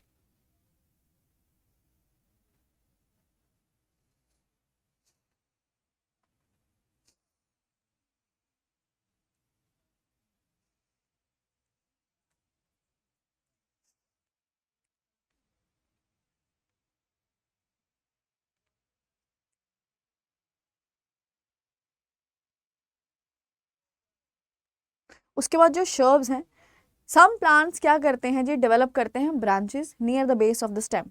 स्टेम के बेस पे क्या डेवलप करते हैं, ब्रांचेस को। So the stem is hard but not very thick, such plants are called shrubs. ठीक है, उन प्लांट्स को क्या कहा जाता है, जिनका क्या रहता है जी, स्टेम हार्ड होता है पर थिक नहीं होता, उनको हम शर्ब्स बोल देते हैं। देन आ गई ट्रीज। कुछ एक ऐसे प्लांट्स जो बहुत टॉल हैं, हार्ड है, थिक स्टेम है, आपने सबने ट्रीज देखी है, उनको हम ट्रीज बोलेंगे। अब स्टेम के टाइप्स पे हमारे पास आ जाते हैं क्रीपर्स और क्लाइंबर्स। वीक स्टेम है जिनकी, उनको हम बोलते हैं, वो खुद से खड़े नहीं हो सकते पर वो स्प्रेड कर जाएंगे ग्राउंड पे, क्या बोलेंगे उनको, क्रीपर्स बोलेंगे। क्लाइंबर्स ऐसे प्लांट्स जिनकी वीक स्टेम है, वो क्या करते हैं जी, क्लाइंब करते हैं, सपोर्ट लेते हैं, उनको क्लाइंबर्स बोलेंगे। पार्ट्स ऑफ द प्लांट पे आ जाओ। स्टेम, स्टेम पे क्या क्या है जी? Leaves, branches, buds, flower, fruits, ठीक है, ये तो पता ही है आपको। स्टेम का काम क्या है? Upward movement of water, upward movement of water, that is ascent of SAP में ये हेल्प करता है। एसिड ऑफ सैप क्या? जो आपके मिनरल्स की है, और जो वाटर की मूवमेंट ऊपर वाली, उसको हम बोलते हैं अपवर्ड मूवमेंट ऑफ वाटर, को हम एसेंट ऑफ सैप बोलते हैं। So water and minerals to go to leaves and other plant के जो पार्ट्स हैं अटैच टू द लीव्स। आगे आ जाओ, लीफ, ठीक है। लीफ के बारे में बात करूं, so the part of the leaf जहां से वो स्टेम के साथ अटैच है, ये क्वेश्चन आया हुआ है, उसको पिटियोल बोलते हैं। ये स्टेम है, तो ऐसा पार्ट लीव का जहां से वो अटैच है उसको हम क्या बोलेंगे? उसको हम बोलेंगे पीटियोल। डायग्राम, ये सपोज करो आपकी अगर स्टेम है, तो जहां से आपका जो लीफ है वो अटैच है, उसको हम क्या बोलेंगे? पीटियोल, ये वाला।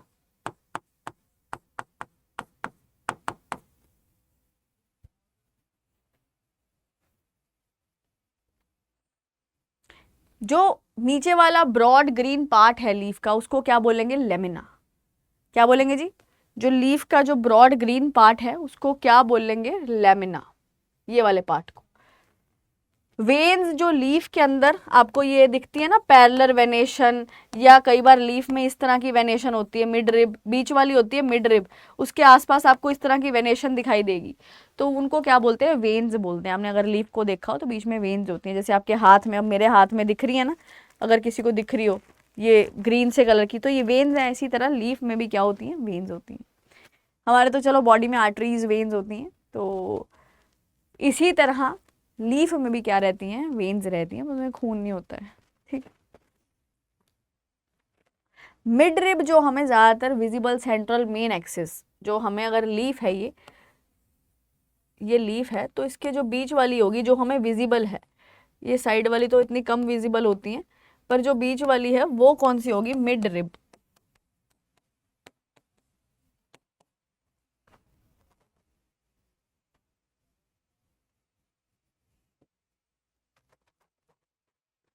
देन लीफ वेनेशन किसको रेफर करती है जी? Refers to the design created by the veins of the leaf. दो तरह की वेनेशन है, रेटिकुलेट और पैरेलल वेनेशन। रेटिकुलेट वेनेशन क्या है जी? अ नेट लाइक पैटर्न, नेट जैसे नेट होता है ना, वैसा पैटर्न जो कि form by the waves both side of the mid rib पे। एग्जाम्पल हमारे पास आ गया, मैंगो का जो लीफ है आप देखेंगे तो उसमें रेटिकुलेट वेनेशन है। फिर आ गई पैरेलल वेनेशन, मतलब आपस में क्या है जी? पैरेलल है, लाइंस इंटरसेक्ट नहीं हो रही हैं, पैरेलल हैं। सो ये एग्जाम्पल है हमारे पास ग्रीन लीफ का, ठीक है।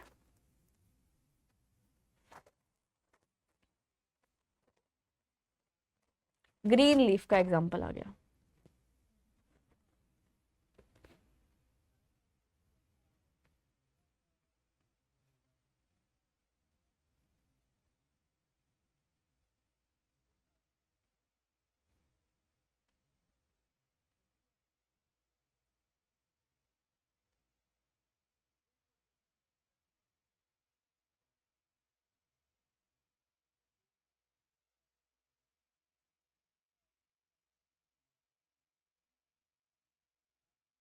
चलो,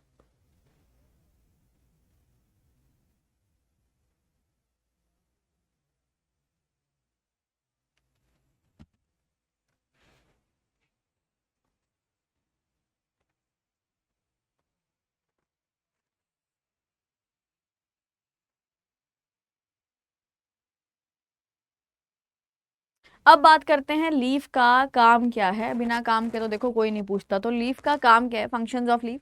लीफ दो इंपॉर्टेंट फंक्शंस को परफॉर्म करते हैं प्लांट में। पहला है ट्रांसपीरेशन, दूसरा है फोटोसिंथेसिस। तो ट्रांसपीरेशन क्या है? Loss of water, simple.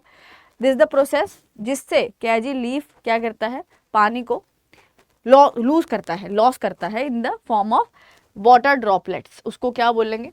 और प्रोसेस कौन सा है जी? इवेपोरेशन के थ्रू पानी की ड्रॉपलेट्स के फॉर्म में जब वो क्या कर रहा है? लीफ पानी को मतलब लूज कर रहा है। ये क्या करता है जी? प्लांट को, this keeps the plant water balance stable. जो वाटर का बैलेंस है उसको स्टेबल करके रखता है, अलाउिंग इट टू सर्वाइव। ये प्रोसेस अगर आप बात करो, it can be seen by, this process can be seen by tying a polythene bag around a leaf. अगर आप पॉलिथीन बैग को लीफ के अराउंड टाई कर दोगे तो आपको क्या दिखेगा, वाटर ड्रॉपलेट्स। फिर आ गया फोटोसिंथेसिस। फोटोसिंथेसिस वो प्रोसेस है जिससे प्लांट खाना बनाता है, और ये परफॉर्म कौन करता है, लीफ, क्योंकि लीफ के पास है क्लोरोफिल, ग्रीन कलर का pigment. In the presence of the sunlight, carbon dioxide और वाटर। ये जो देखो, कार्बन डाइऑक्साइड होनी चाहिए, पानी होना चाहिए, और क्या होनी चाहिए, सनलाइट, राइट, और क्लोरोफिल।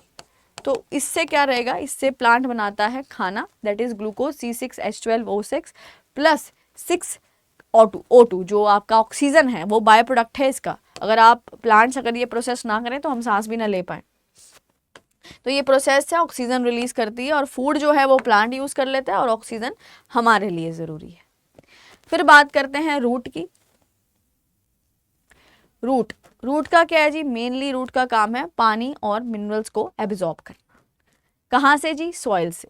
ये फर्मली होल्ड करेगी सॉइल के, to keep the plant, soil को ये बहुत ही फर्मली होल्ड करती है ताकि प्लांट को ये अपराइट रख सके, ठीक है। कुछ एक जो रूट्स हैं जैसे कि पोटैटोज या स्टोर फूड की अगर मैं बात करूं, सो टाइप्स ऑफ रूट हमारे पास टैप रूट सिस्टम आ गया और फाइब्रस रूट। अगर एक ये रूट है, ये लंबी लंबी नीचे ग्रो कर रही है सॉइल में, तो इकलौती जा रही है, तो इसको बोलेंगे टैप रूट। अगर इसके ये वाली छोटी रूट है और इसके ब्रांचेस बहुत ज्यादा है, तो ये जो है ये सिस्टम है फाइब्रस रूट सिस्टम, ठीक है। तो टैप रूट सिस्टम की बात करूं तो the plant has one main root, जिसके क्या जी न्यूमरस स्मॉलर रूट्स हैं, उनको बोलेंगे lateral roots, originating out of the main root, ठीक है। वन मेन रूट बोला है ना इसमें, राइट, तो उसको क्या बोलेंगे हम, इसके छोटे छोटे हैं साइड पे, बट इसमें जो डोमिनेट ही वो साइड वाले कर रहे हैं। सो इनकी मेन रूट नहीं होती है फाइब्रस रूट सिस्टम वालों की। ये कहाँ पे देखो, these type of roots are present in the plants जिनके अंदर क्या होगी, रेटिकुलेट वेनेशन।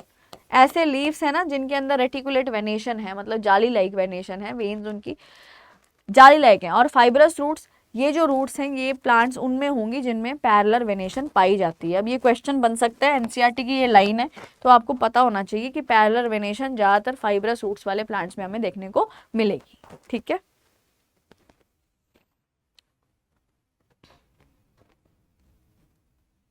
ये देखो, this is the tap root, this is the fibrous root. तो रेटिकुलेटर वेनेशन वाले में हमें ये देखने को मिलेगी।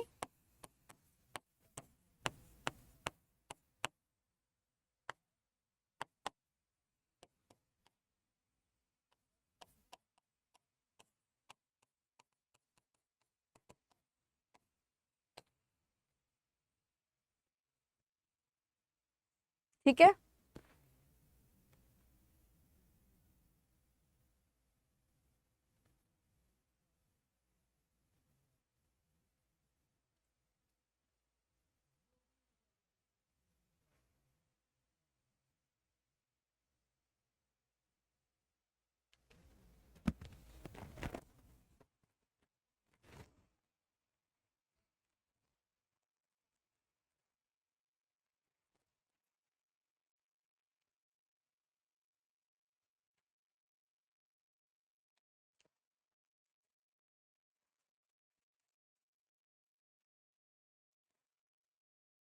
चलो जी फ्लावर पे आ जाओ। फ्लावर के क्या क्या पार्ट्स रहते हैं, अगर बेसिक आइडिया आपको चाहिए तो एक बच्चों वाला जो डायग्राम बड़ा फेमस होता है, तो वो बना के दिखा देती हूँ मैं आपको, अगले स्लाइड पे बना देती हूँ, शायद गिवन ही होगा।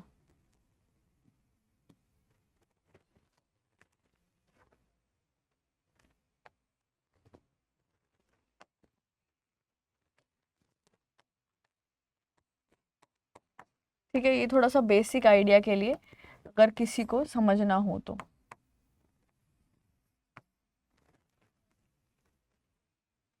बेसिक सा बनाया डायग्राम, कोई वो नहीं है। देखो ये क्या रहते हैं, जो कलर्ड पार्ट रहता है प्लांट का वो क्या है,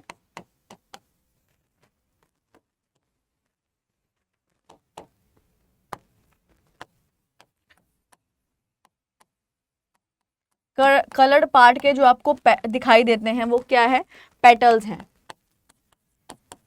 ठीक है। कंबाइंड पेटल्स को हम क्या बोलते हैं, कोरोला। ये पूरी की पूरी वर्ल को क्या बोलेंगे, कोरोला, कंबाइंड, ठीक है। जो ग्रीन कलर का पार्ट, जो पत्तियां दिख रही हैं वो क्या होती हैं, ये जो पत्तियां हैं जो प्रोटेक्ट कर रही हैं वो हैं सेपल्स। कंबाइंड सेपल्स को कौन सा बोलूंगी मैं, कैलिक्स। अगर बहुत सारे सेपल्स को मैं ज्वाइन कर दूं तो उनको क्या बोलूंगी, कैलिक्स। ये ग्रीन कलर में है, ठीक है। तो एक बार ऐसे देखो, ये छोटी छोटी नीचे भी प्रेजेंट होती हैं, उनको हम बोलते हैं ब्रैक्ट्स। वो डिफरेंट है, सेपल्स पूरी वर्ल होती है। अगर सेपल्स वाली वर्ल और कैलिक्स, कोरोला और एंड्रोशियम, गाइनोशियम है तो फ्लावर जो हमारा है वो कंप्लीट कहलाता है। फिर आ जाओ आप एंथर पे। ये जो रेड कलर का दिखा रही हूं मैं, ये बाइलोब्ड, ये क्या है, एंथर। कंप्लीटली जब मैं इसको बाहर निकाल के आपको दिखाऊंगी तो वो इस तरह से दिखेगा। ये बाहर पड़ा है जी एंथर, राइट, और ये फिलामेंट है इसका। अगर इसकी बात करूं, ये आपको ब्लू कलर में दिखा देती हूँ। ये क्या है, ये कुछ इस तरह से होता है।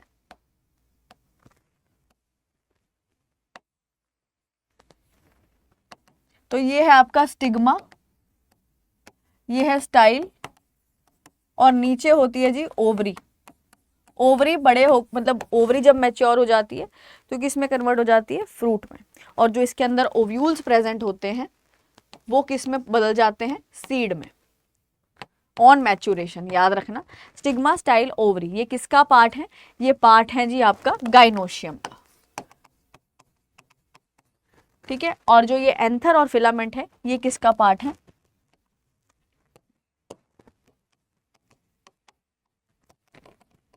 गाइनोशियम का, और सॉरी एंड्रोशियम का,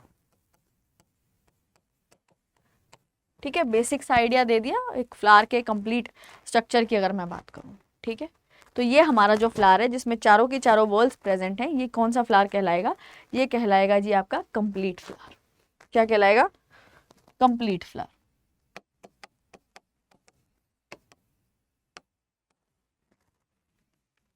ऑल राइट, ये डाउट,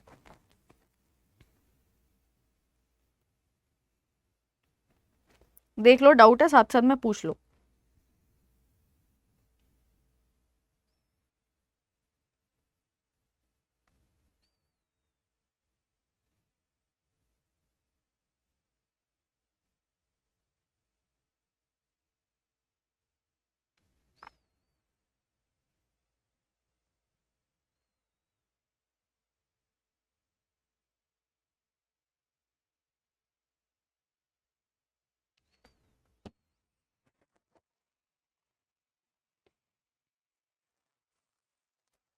चलो अब क्वेश्चन देखो, ये तो आप कर लोगे। क्वेश्चंस मैं पीडीएफ में प्रोवाइड करवा दूंगी, एक बार आप करने की कोशिश करना है, ठीक है। अब आ जाओ बॉडी की मूवमेंट्स के बारे में पढ़ते हैं, ठीक है। बॉडी मूवमेंट्स पढ़ेंगे, देखेंगे जॉइंट्स के बारे में। फिर हमारे पास है लिविंग ऑर्गेनिज्म की क्या क्या करेक्टरिस्टिक्स होती हैं, क्या हैबिटेट होता है, टेरेस्ट्रियल हैबिटेट, एक्वाटिक हैबिटेट, और फिर पढ़ेंगे मोशन मेजरमेंट के बारे में, ठीक है। चलो जी बॉडी मूवमेंट स्टार्ट करते हैं।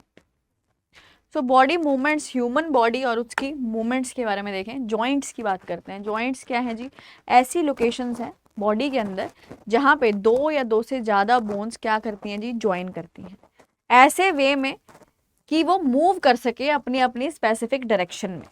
तो टाइप्स ऑफ जॉइंट्स हमारे पास आ जाते हैं, बॉल एंड सॉकेट। एग्जांपल याद रखने हैं, पेपर में पूछ लेते हैं, मैच द फॉलोइंग में कि ये वाला जो जॉइंट है ये आपका कौन सा है और ये कहाँ प्रेजेंट है। अगर बॉल एंड सॉकेट यहाँ लिखा हुआ है ना, तो यहाँ पे सपोज करो यहाँ लिस्ट 1 है, यहाँ पे नेम्स दिए हुए हैं जॉइंट के, जैसे बॉल एंड सॉकेट है, ठीक है।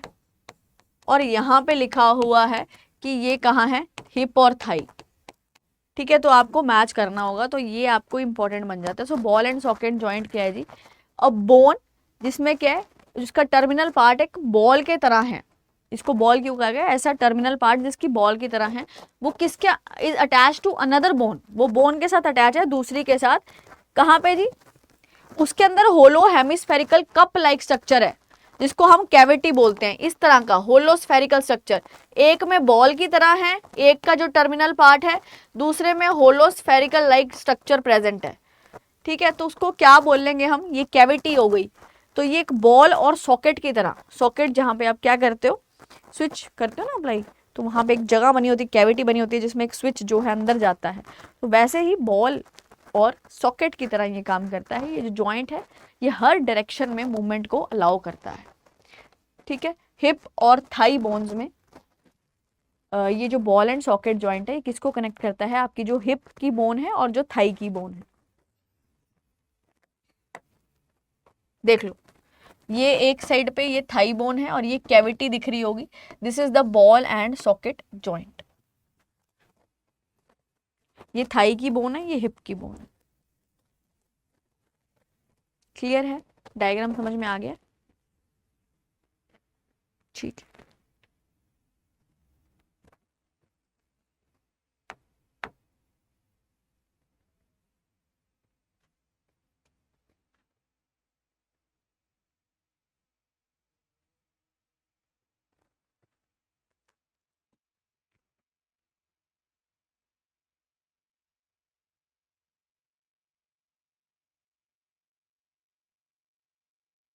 चलो,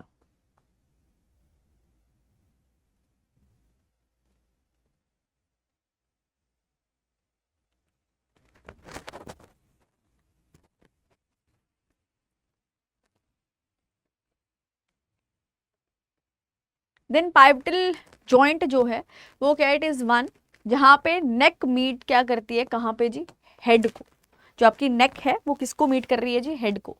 ये क्या करता है, इट एनेबल्स अस टू, हम जो सिर झुकाते हैं, बेंड करते हैं अपने सिर को फॉरवर्ड बैकवर्ड, तो ये इसकी हेल्प से है, ठीक है। As well as turn our heads to the right और लेफ्ट। फिर ये हिंज जॉइंट की, अगर पाइवटल जॉइंट समझ में आ गया, हेड और जो हमारा है नेक और हेड के बीच में, देन आ गया हिंज जॉइंट। ये जो जॉइंट्स हैं वो हिंजेस ऑन द डोर की तरह हैं, डोर, ठीक है, और रोटेशन अलाउ करते हैं सिर्फ एक एक्सिस पे, on one axis, limited movement ये अलाउ करते हैं बोन्स को। तो ये कहाँ पाया जाता है जी, एल्बो में, जिसमें हम back and fourth movement he possible रहती है, ठीक है। फिक्स्ड जॉइंट्स हैं ऐसे जॉइंट जो क्या है जी, बोन इसमें अनेबल है, मतलब मूवमेंट नहीं शो कर सकती सारे डायरेक्शंस में। सो जैसे कि skull, lower jaw is movable, जो ये वाली है जिसमें हमारा लोअर जॉ ही मूवेबल है, स्कल की बोन।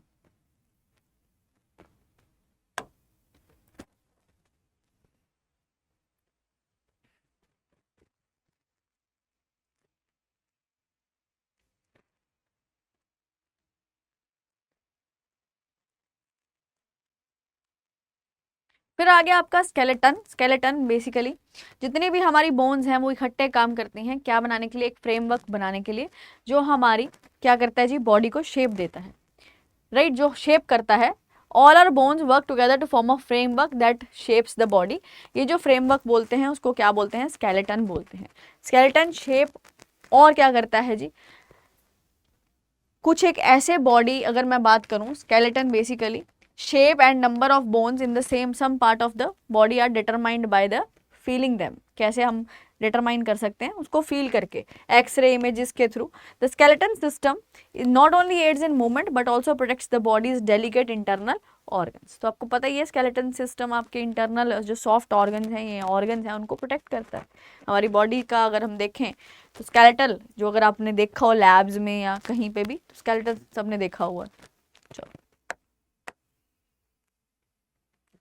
हाँ जी,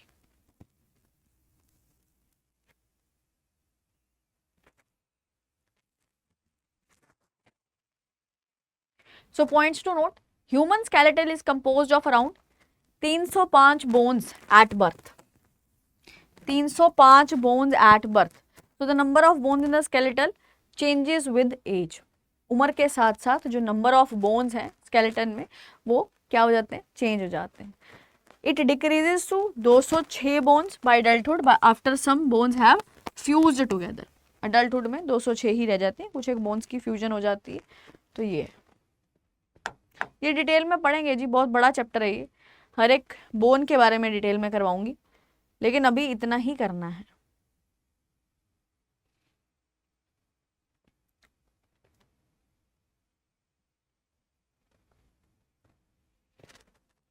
फिर उसके बाद आ जाओ बोन्स ऑफ द हैंड, जो आपके कार्पेल्स हो गए, हाथ की जो बोन्स हैं उनको कार्पेल्स बोलते हैं। छोटी छोटी सेवरल स्मॉल बोन से बनी हुई है। रिब केज जो चेस्ट बोन है ना, chest bones and rib cage, क्या सिंपली रिब्स भी कह लेते हैं, वो लंग और हार्ट, आपके जो लंग्स हैं और जो हार्ट है उसको प्रोटेक्ट करती है। On each side of the chest 12 ribs हैं जी। Ribs are bent to join the backbone and the chest bone together, ताकि क्या बना सकें जी, बॉक्स लाइक स्ट्रक्चर, जिसको रिब केज बोलते हैं। वो हाउस क्या कर रहा है, important internal parts of the body. फिर जो बैकबोन है, it is located on the back side of the body, और इस किससे जी, 33 स्मॉल बोन से बनी है, जिसको हम वर्टिब्रेस बोलते हैं। रिब केन, इस रिब जो रिब केज है वो इसके साथ क्या है जी, ज्वाइंट है टू दीज बोन्स। चलो शोल्डर बोन्स की बात करूं, शोल्डर बोन्स किस में असिस्ट करती हैं, आर्म की जो मूवमेंट है, ये रिब केज के साथ कनेक्टेड है, the bone of the elbow. फिर आगे पेल्विक बोन, ये बीनीथ द स्टमक लोकेटेड होती हैं, और किस में हेल्प करती हैं जी, मूवमेंट ऑफ द थाइज में। So this is the part on which an individual sits. ठीक है, स्कल की बात करूं तो स्कल क्या है, बॉनी बॉक्स है, जो किसको हाउस करता है, ब्रेन को। Human skeletal system, it is made up of bones और कार्टिलेज दोनों।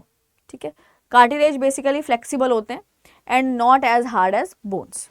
स्कल की बात करूं, स्कल का देखा जाए तो स्कल और कार्टिलेज की अगर देखें तो skull is a bony box. क्या है ये, बोनी बॉक्स है जो ब्रेन को हाउस करता है, पहले बता दिया। कार्टिलेज का पता है, ये ऐसे पार्ट्स हैं स्केलेटन के जो इतने हार्ड नहीं होते हैं, फ्लेक्सिबल रहते हैं। So these are called cartilage. It can be found in the upper part of the ear and in the joints in the body. Muscle की बात करूं, so muscles are rope like structures, जो क्या कर सकते हैं, that can contract and relax. Contract भी कर सकते हैं, रिलैक्स भी कर सकते हैं, ताकि क्या अलाउ कर सके, certain body parts to move, जैसे कि हेड हो गया, आर्म्स हो गए, लेग्स हो गए। इनकी मूवमेंट पॉसिबल तभी है जब ये क्या कर सकते हैं,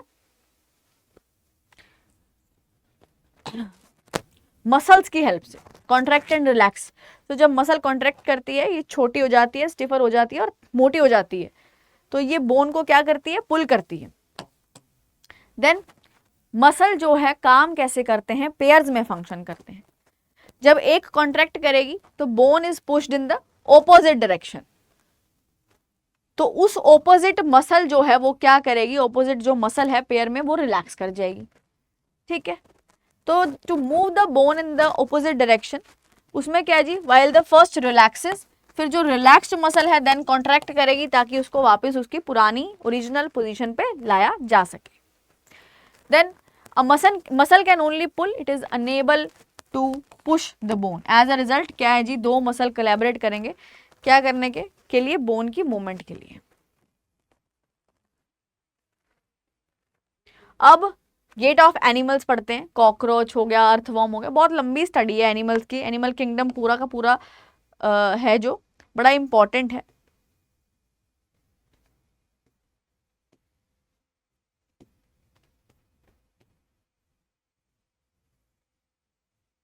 वो हम कवर करेंगे।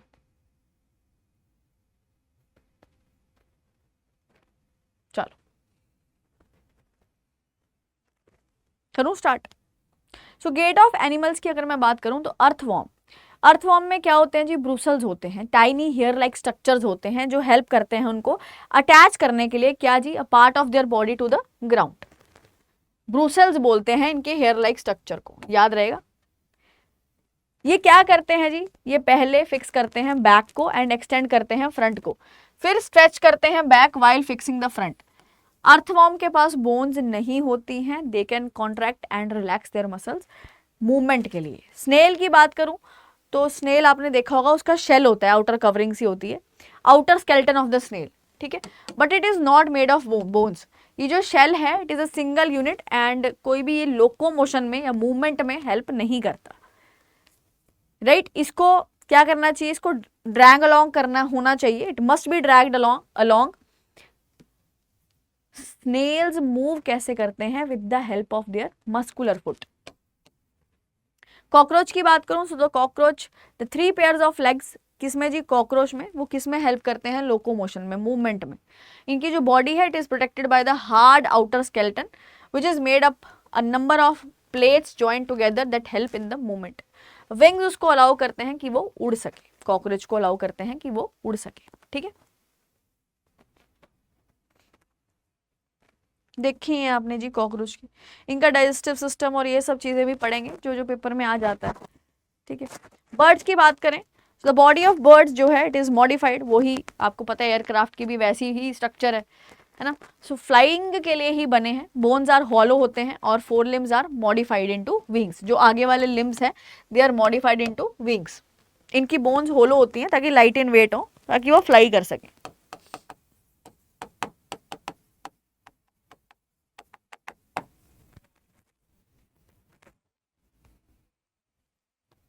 फिर जो bones of the hind limbs है are typically for the walking and perching the wings, ठीक है। बोन्स ऑफ द जो पीछे वाले लिम्स की वो क्या है, टिपिकली फॉर वॉकिंग और पर्चिंग। विंग्स जो हैं, wings are formed from the bony part of the fore limbs. The shoulder bones are powerful. फिर ब्रेस्ट बोन की बात करो, वो मॉडिफाई कर दी गई है जी इसमें, ताकि वो फ्लाइट मसल्स को होल्ड कर सके that move the wings up and down. उसके बाद जो फिश की बात करें तो फिश का जो हेड और टेल है वो छोटे हैं then the middle portion of the body, और जो बॉडी है वो टेपर्ड है, एंड्स पे ना टेपरिंग दिखती है ना, ये देखो फिश की, राइट, ताकि इसको फ्रिक्शन कम से कम फील करनी पड़े। ये जो बॉडी टाइप है इसको स्ट्रीम लाइन बोलते हैं। फिश का जो स्केलेटन है it is covered in the strong muscle, right. Swimming के दौरान मसल्स कॉज करते हैं जी फ्रंट ऑफ द बॉडी को, ताकि वो कर्व कर सके to one side while the tail swings to the opposite side. Basic idea ये तो है ना। बॉडी और जो टेल है क्विकली कर्व करते हैं टू द अदर साइड। ये क्या प्रोड्यूस करेगा, जर्क और प्रोपेल करेगा बॉडी को फॉरवर्ड। आगे आ जाओ स्नेक्स पे, ठीक है। स्नेक्स जो हैं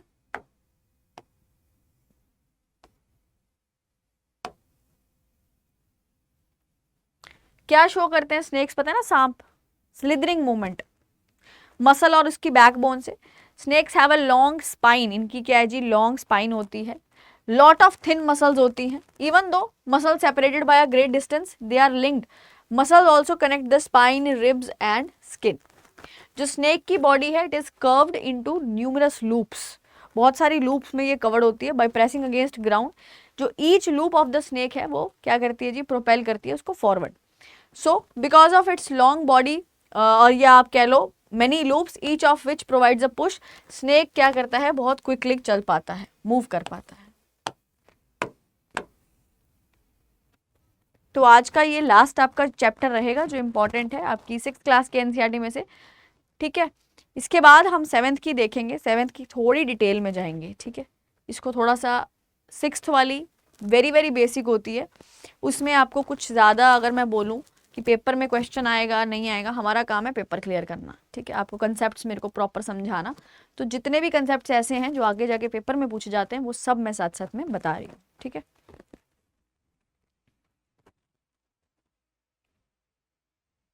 हाँ जी, पूछो कोई डाउट है तो।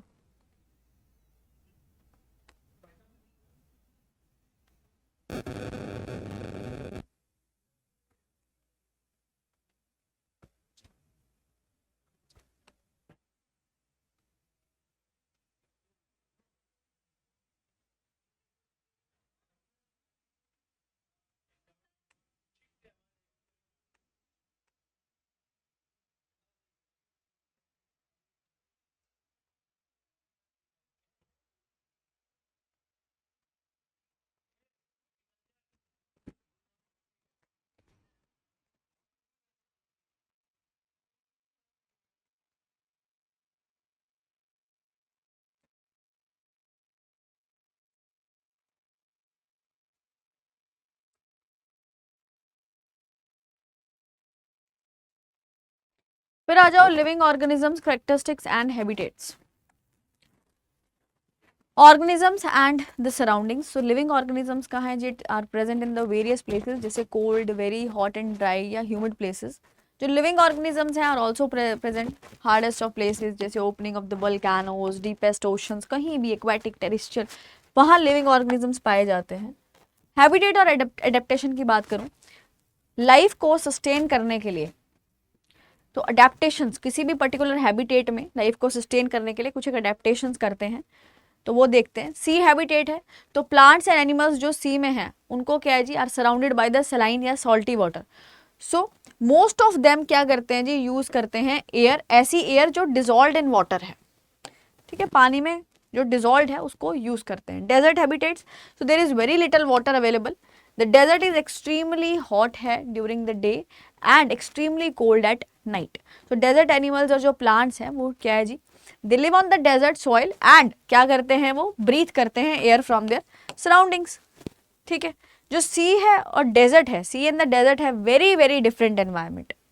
सो different type of plants and animals वहाँ पाए जाते हैं। Camel and fish are two very different types of desert and sea organisms. Camel आपको पता है जो स्टोर करके, उसके पास क्या है? हम्प है, वहाँ स्टोरेज का काम करता है। फिश उसको पानी में अडैप्ट करने के लिए उसके पास क्या होते हैं? रेस्पिरेशन के लिए गिल्स होते हैं, है ना। कैमल की और फिश की अडेप्टेशंस की बात करते हैं। हाँ जी, सो जो कैमल की बॉडी है, कैमल की एडेप्टेशंस की अगर मैं बात करूं, कैमल की जो बॉडी स्ट्रक्चर है अलाउ करता है उसको कि वो सर्वाइव कर सके। कहाँ सर्वाइव कर सके? डेजर्ट में। इनके पास क्या होती है? लंबी लंबी लेग्स होती हैं, तो इनकी बॉडी को ये क्या रखती हैं जी? कूल रखती हैं। अगर सैंड में, सैंड गर्म होती है बहुत ज़्यादा, सो ये बहुत छोटा अमाउंट ऑफ यूरिन सिक्रीट करते हैं। Very dry drunk and do not sweat, बिल्कुल भी स्वेट जो है बिकॉज ऑफ स्वेट क्या है? लॉस ऑफ वाटर है, वो भी नहीं करते हैं, राइट, ताकि वो बहुत सारे टाइम तक पानी के बिना सर्वाइव कर सकें। फिशेस में क्या है? इनकी बॉडी स्ट्रीमलाइन होती है, पहले हम बात कर सकते हैं टेपरिंग बॉडी होती है ना। सो जो ये शेप है ये इनको अलाउ करेगी पानी में मूवमेंट के लिए अराउंड इन द वाटर। और जो इनकी बॉडी पे स्केल्स होते हैं वो क्या होते हैं जी? स्लिपरी होते हैं। ये स्केल इनको प्रोटेक्ट करते हैं फिश को।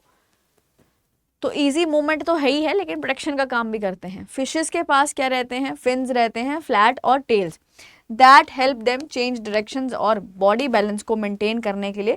क्वेश्चन ऐसे सीधा स्टेटमेंट बन सकती है, क्या फिशेस के पास जो फिन्स और टेल्स प्रेजेंट हैं वो बॉडी बैलेंस में हेल्प करते हैं? वहाँ पे नो मत लिखाना, ठीक है, स्टेटमेंट गलत मत कराना।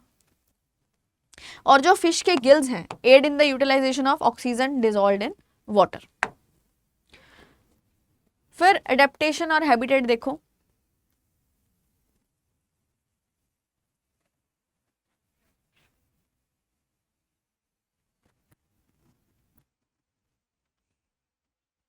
देखें,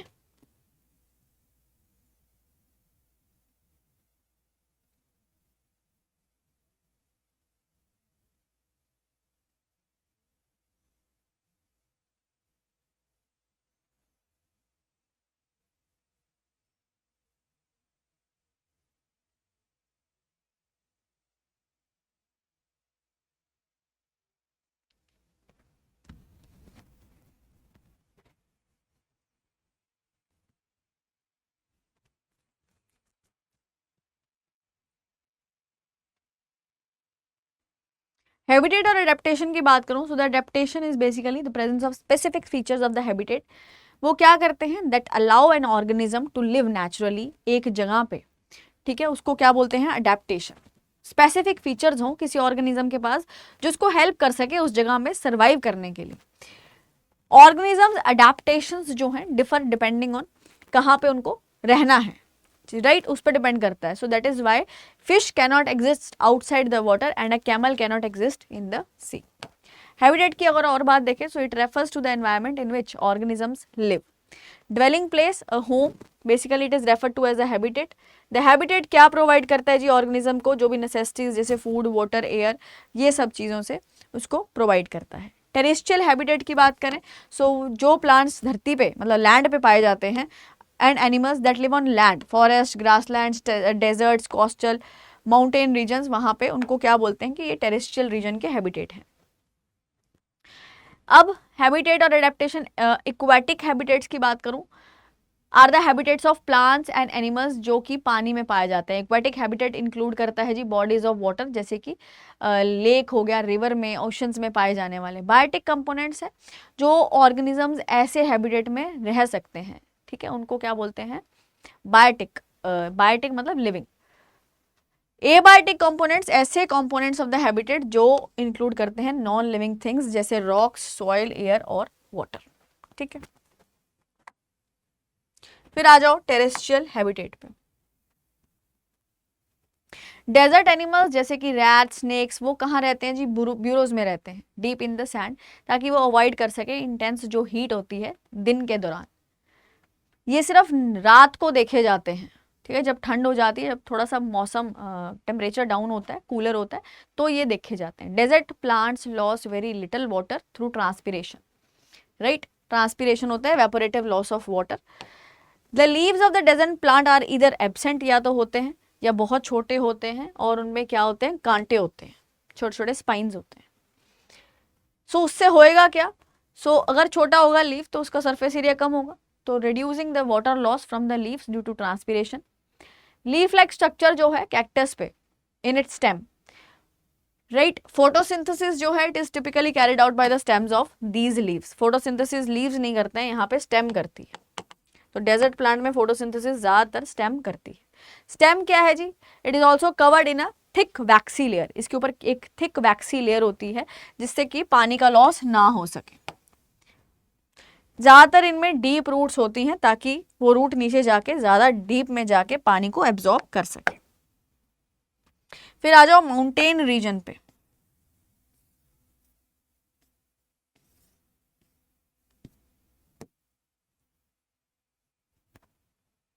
ठीक है, माउंटेन रीजन पे आ जाओ।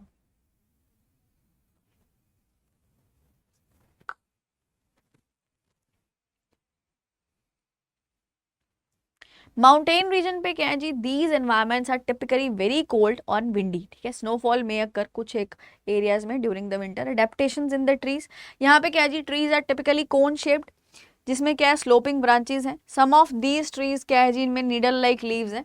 ये अलाउ करते हैं रेन को और स्नो को क्या कर सके, स्लाइड ऑफ कर सके इजिली। माउंटेन रीजन में स्नो पड़ती है ना, ताकि इस तरह का इनका रहता है, कोन शेप रहता है, ताकि वो नीचे अपने आप चली जाए। फिर अडेप्टेशंस जो है एनिमल्स में, animals that live on the mountainous areas are also adapted to their surroundings. इनके पास थिक स्किन और फर होती है, तो इनको क्या कर सकते हैं, to keep them warm in the winter. Yaks की बात करूं फॉर एग्जाम्पल, इनमें क्या है जी, लॉन्ग हेयर है, किसके लिए, टू कीप वार्म। फिर जो स्नो लेपर्ड है, has thick fur all over its body including feet या toes, this keeps its feet warm as it walks through the snow. Mountain goat है जो, उसके पास क्या है जी, पावरफुल हूव्स हैं that allow it to run up the rocky slopes of the mountain.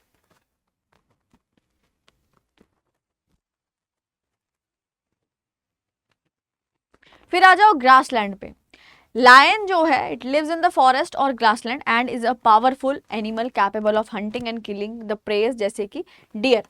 Light brown colour रहता है जी, ठीक है। लायन का जो फ्रंट लेग्स हैं वो क्या होते हैं, उनमें लॉन्ग क्लॉज होते हैं, नाखून बड़े बड़े होते हैं, that can be withdrawn inside the toes, वो विड्रॉ हो सकते हैं जब वो when it hunts for the prey, जैसे एनिमल जो खाने के लिए। सो जो उसका लाइट ब्राउन कलर है उसको हेल्प करता है कि वो हाइड हो सके, किसमें जी, ड्राई ग्रासलैंड में।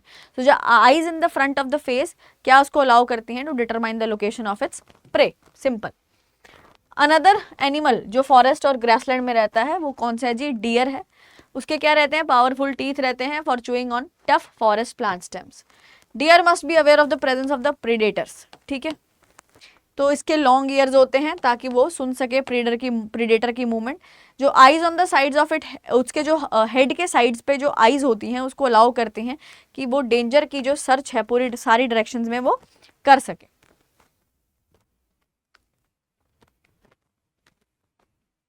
फिर आ जाओ पानी में रहने वाले जो हैं एक्वेटिक हैबिटेट्स की बात करते हैं। ओशंस जैसे फिश हैं, तो और भी ऐसे सी क्रिएचर्स हैं जिनमें स्ट्रीमलाइंड बॉडी, आपको टेपरिंग बॉडी पाई जाती है ताकि वो पानी में इजीली मूव कर सकें, ठीक है। स्क्विड और ऑक्टोपस की बात करूं, इनके पास स्ट्रीमलाइन शेप नहीं होती है। ये क्या करते हैं, ओशन में बहुत डेप्थ पे रहते हैं, बहुत नीचे रहते हैं, तो ये क्या है जी, जो भी प्रे इनके पास मिलती है तो इसको कैच कर लेते हैं। हाउएवर जब ये पानी में मूव करते हैं इनकी जो बॉडी है वो स्ट्रीमलाइन हो जाती है। डॉल्फिन्स और वेल्स की बात करूं, इनके पास गिल्स नहीं होते हैं, ये एयर नॉस्ट्रल से या ब्लो होल से लेती हैं, ठीक है। So located on the top of their heads, ये इनको अलाउ करता है breathe air when swimming near the surface of water. They can stay in the water, बहुत ही एक्सटेंडेड पीरियड के लिए ये पानी में रह सकते हैं विदाउट ब्रीदिंग, ठीक है। तो सम क्रिएचर्स इनके पास क्या होते हैं, गिल्स, जो उनको अलाउ करते हैं किसके लिए, ब्रीथ के लिए under the water and use कर सकें dissolved oxygen in water to breathe. फिर उसके बाद है,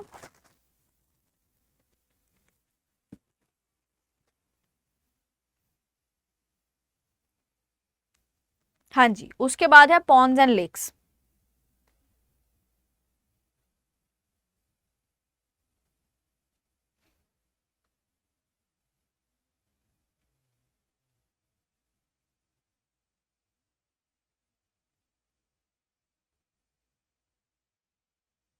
चलो जी,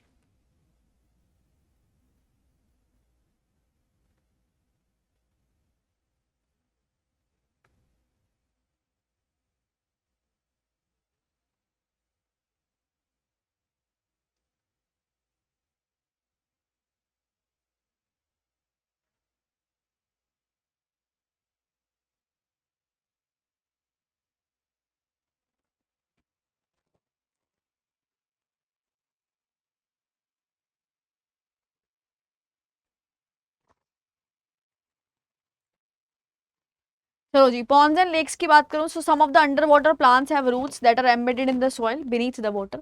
रूट्स क्या है जी, normally very important in the absorption of nutrients and water from the soil in the terrestrial plants.